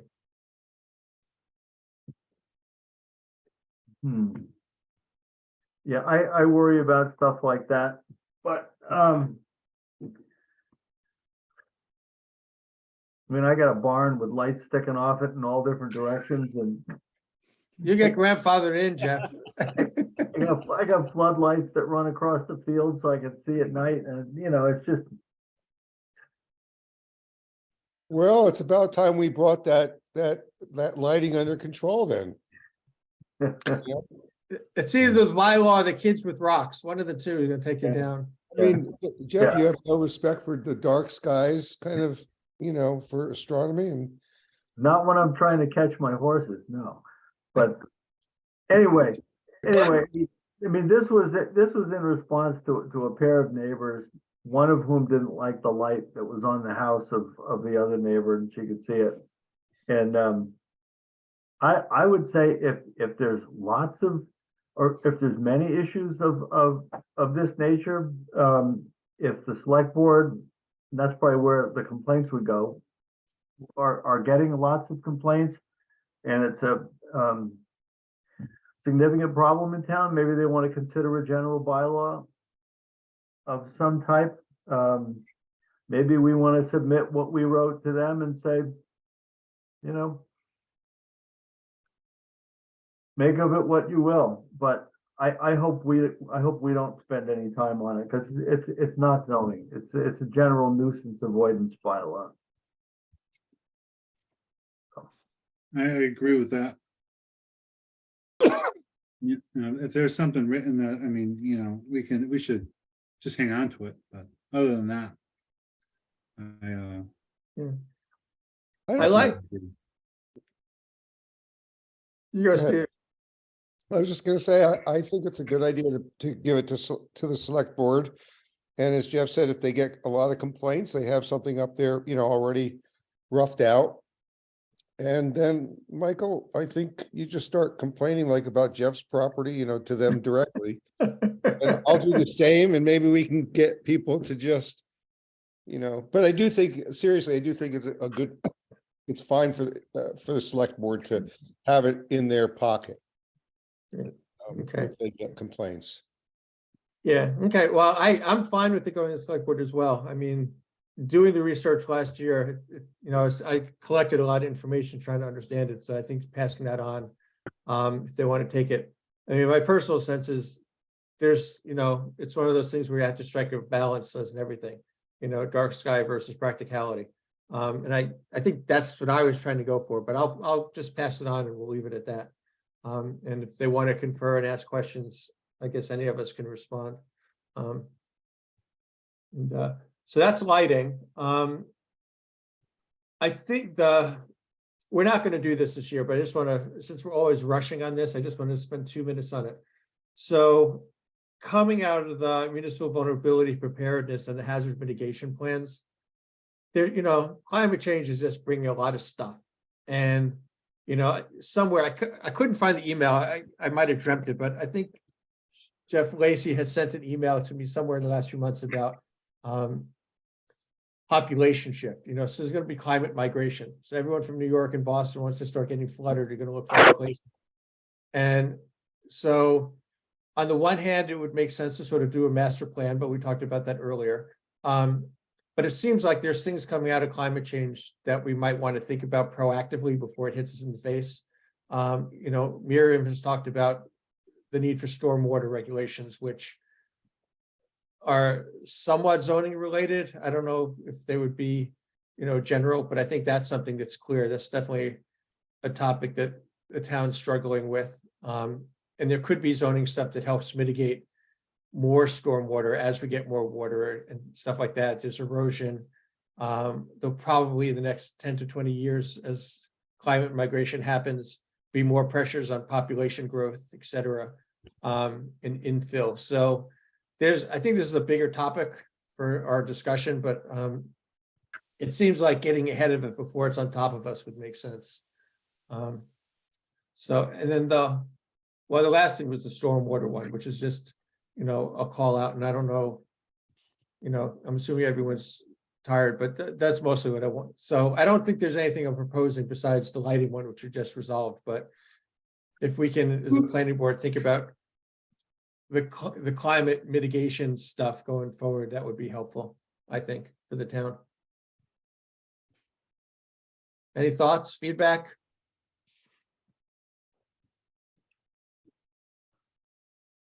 No, okay. But we're gonna have to This deal is- with a lot more specifics. I Yeah. mean, Yeah, stormwater regs that I've seen and worked with mostly pertain to subdivisions. You know, with new roads and house lots, and you know, create a lot of impervious surfaces and runoff. Commercial projects that have parking lots and flat roofs and things like that. You know, the kind of things we do here, like house by house, it's hard to apply drainage regulations to little projects like that, little tiny single family dwellings. I mean, we could consider things like well, the larger issue, you know, the roads in town, but, you know, we might want to look at curb cuts and driveway entrances to roads. Right. And, you know, how those things are engineered, you know, that might be the scale for. Yeah, well, I think that's exactly it. I mean, Miriam's here, but from what I've heard in the conversations I've been in, that, you know, there is the impact for single family houses when they, you know, they have a curb cut, and especially on the dirt roads, all of a sudden you're getting erosion with more water flow. And so it's that kind of stuff that we're trying to think about. I think a good example of that is down on, was it,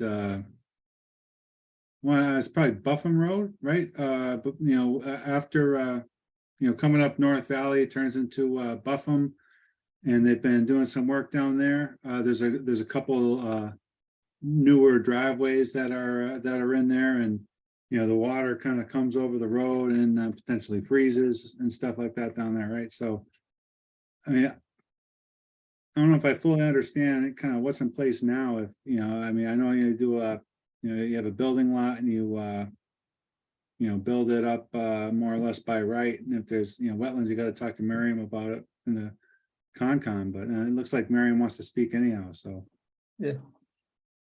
Well, can I Please, make a please. comment?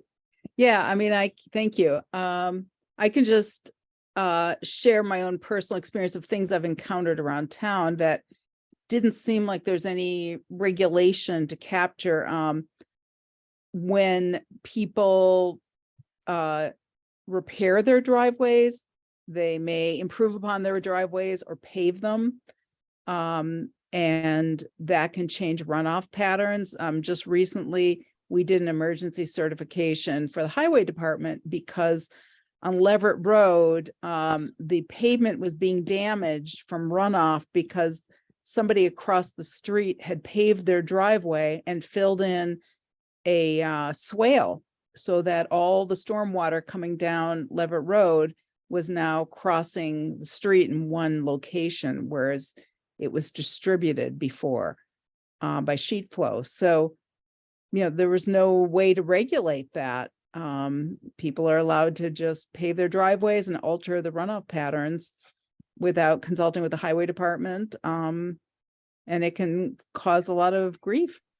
I've seen people berming their driveways to direct stormwater away from their driveways. Again, you know, nobody that wants to accept it. So it ends up on the road or it ends up in a wetland, but it can be costly for the town in highway department repairs. I would note too that there's a kind of competitive situation. I know that Gary Dillman intentionally took the drainage down our driveway. I mean, I don't think it's just the homeowners who are at fault. I mean, I think there are other situations where the highway department doesn't adequately take care of its own drainage. Water wars. Yeah, I think that's a lot of what happens. Yeah, it's a hot potato. Nobody wants it. Yeah. But there's no, you know, an individual landowner will do whatever they want, even if it has consequences for the road and the wetlands. I mean, that's where a zoning bylaw might be relevant. But I'm just saying the town does the same thing. Well, that's another issue, but Yeah. But we can, regulation can, you know, make the town accountable as well. I think it's mostly that, you know, we're going to get more water, we're going to get more weather, we're going to get more of a lot of stuff, you know, or things that are impacting. So there might just be issues of design and systems that no one ever thought about because it was sort of, you know, normal. And with the ups and downs and the changes, there's things will change. So I think we can put it on a boring, not high topic agenda. Enough said for tonight, but thank you for the time.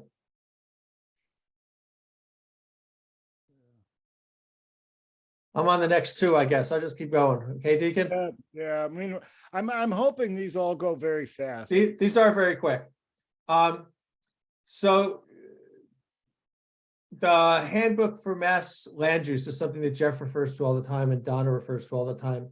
And when we were having this subdivision discussion, they both broke out their books. Jeff's got an old one, Donna has the brand new one. And they said, you should get Mark Bobrowski's book because it's the Bible for land use. And so I dutifully went and looked it up and it was $600 and my jaw dropped. And so I know that when we had conversations about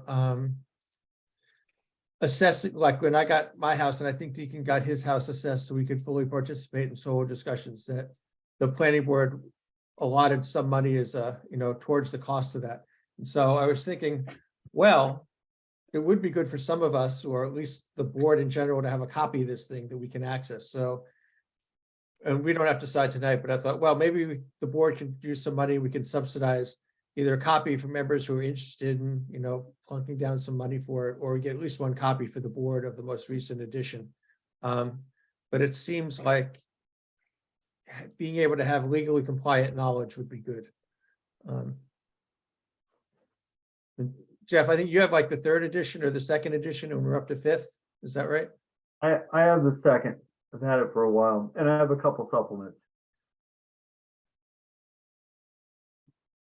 But it would be great to have the latest somewhere around.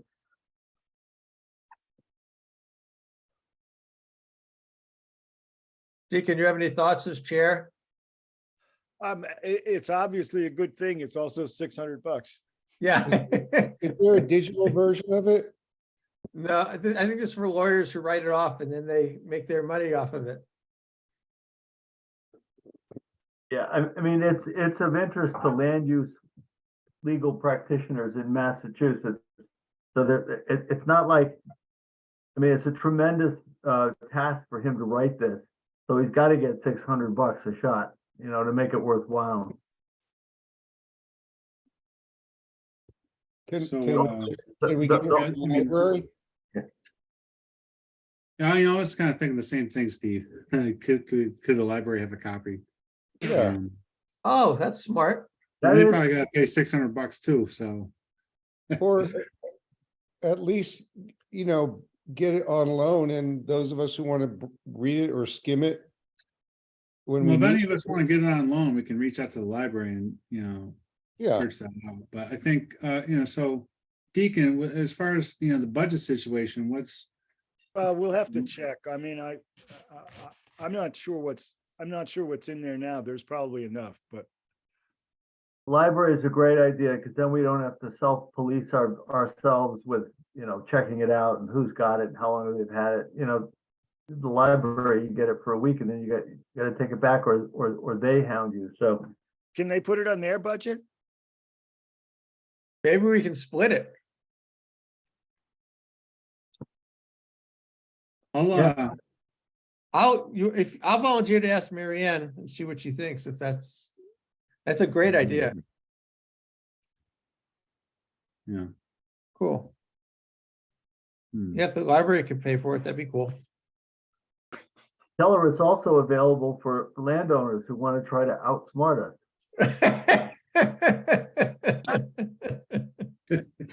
I'll make sure to mention that one.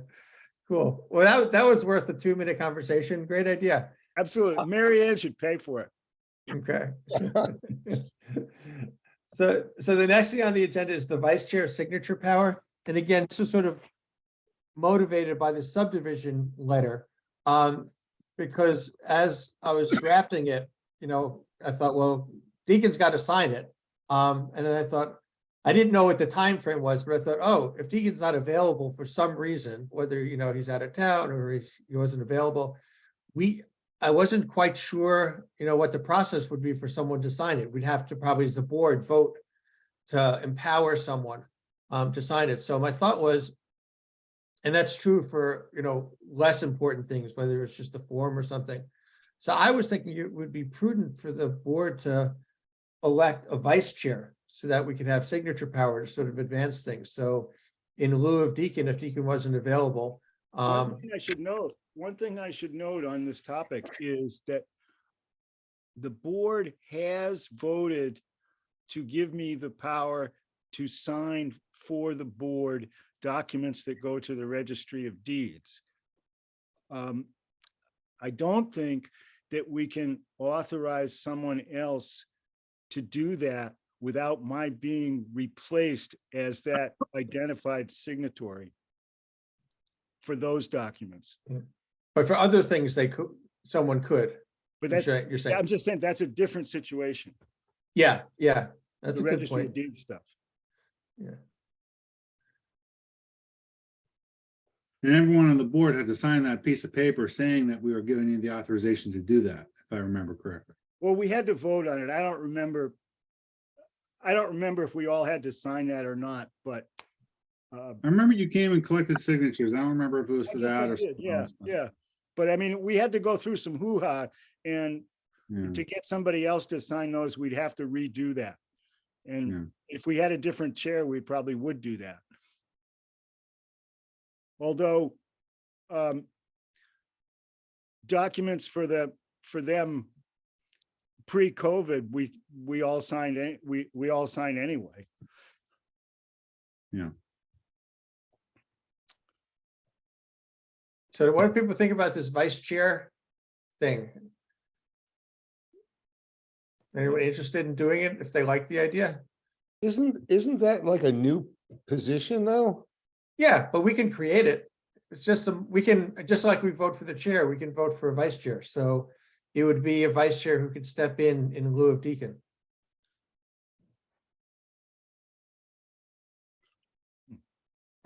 Step in for signature.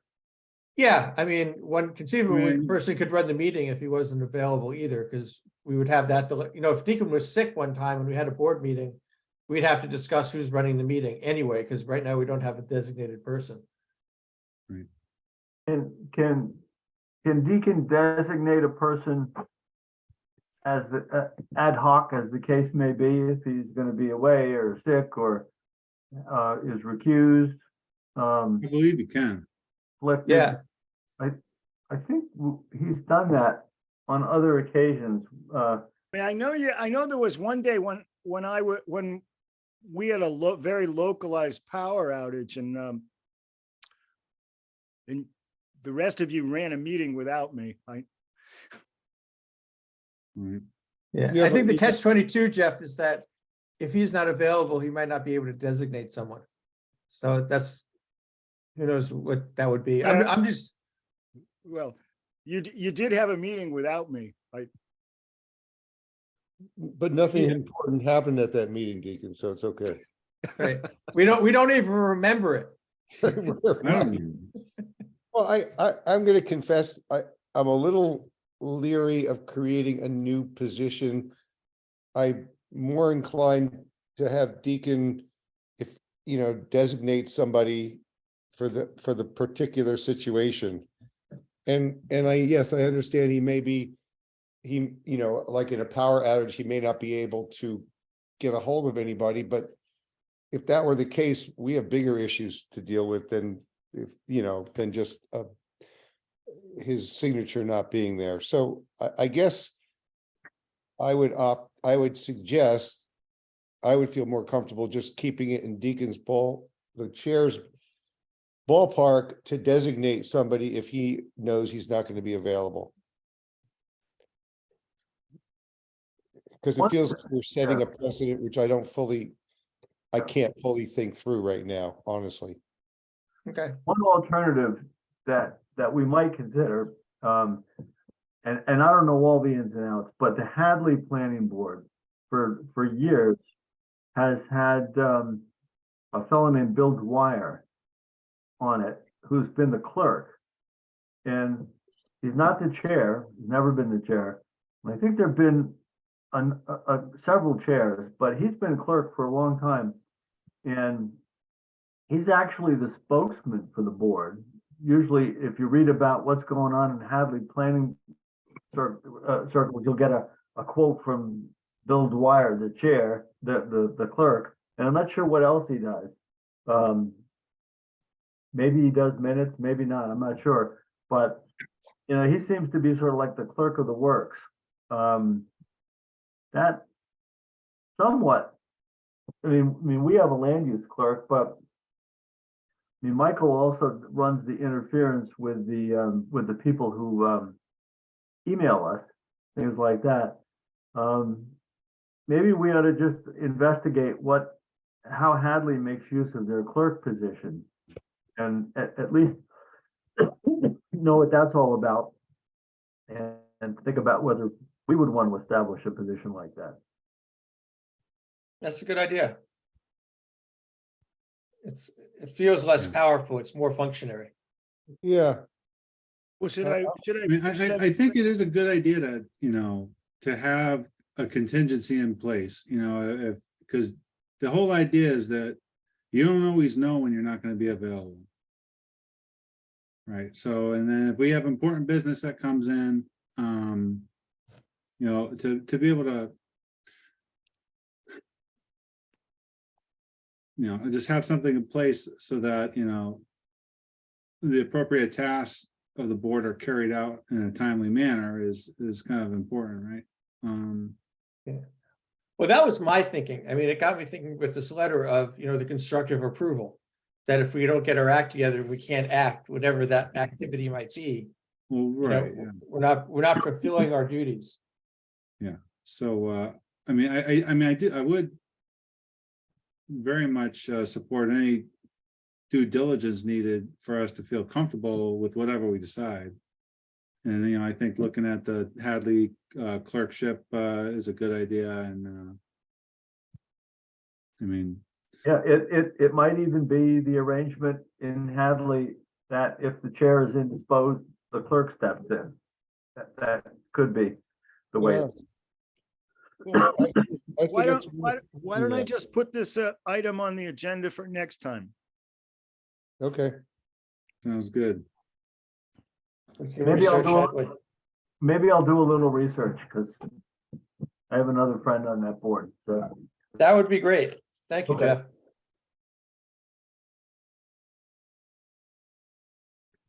And then maybe I thought you were briefly, gonna go get him on the phone right now, Jeff. no, I was gonna get my little notepad, my little yeah. His iPhone. little notepad and yeah, Jeff, they have these things called computers, and you can make notes on them. And they can actually send you alerts to do something. Google Calendar. Yeah, so let's move on. Steve is gonna kick the class. Let's move on to the next item. I know Miriam has sent out emails about land use clerk and conservation agent, and I mean, I think if we just talk about those things for a little bit, it's probably good. Deacon, I have to sign off, getting too late, so I'm gonna have to leave at this point. It is too late. Why don't we just put that off to, I'll note that Steve, Michael, and I have terms that are ending this year and need to decide whether or not to run again. I've got my Okay. signatures already, so I'm in. Okay, I haven't submitted yet, but they're in my kitchen. yeah. So, I don't say that because of what's on the agenda. I just say that because it's 9:20 and it is 9:20. doing this all night. So Can I ask- Just a clarifying question. It's not about Carrie going anywhere. It's about thinking about it differently or something. Yeah. I mean, as Miriam was talking about changing how things are done is with the possibility of having a conservation agent. And how this plays into the land use clerk position. That's so, but let's put that off. I I'll put agree. that on the agenda for next time too. But I'd love to hear a motion to adjourn. I'll make that motion. I'll make a motion second, to adjourn. second it. Any discussion? Yeah, let's talk about this for 10, 15 minutes. Let's fuck not.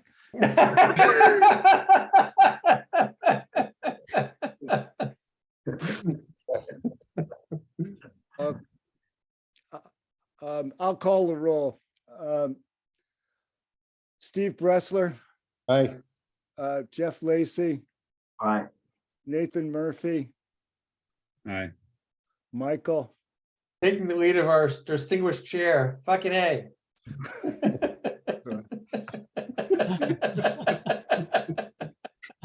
Jeff Weston, Aye. I'm an I. I hope I got everybody. You did. All right, and we trust Carrie cleans up those minutes pretty good. Yep, Yeah. I'll try my best. very good. Right. All right, Thank you, Gary. good night, everybody. Night all. Good night. Night.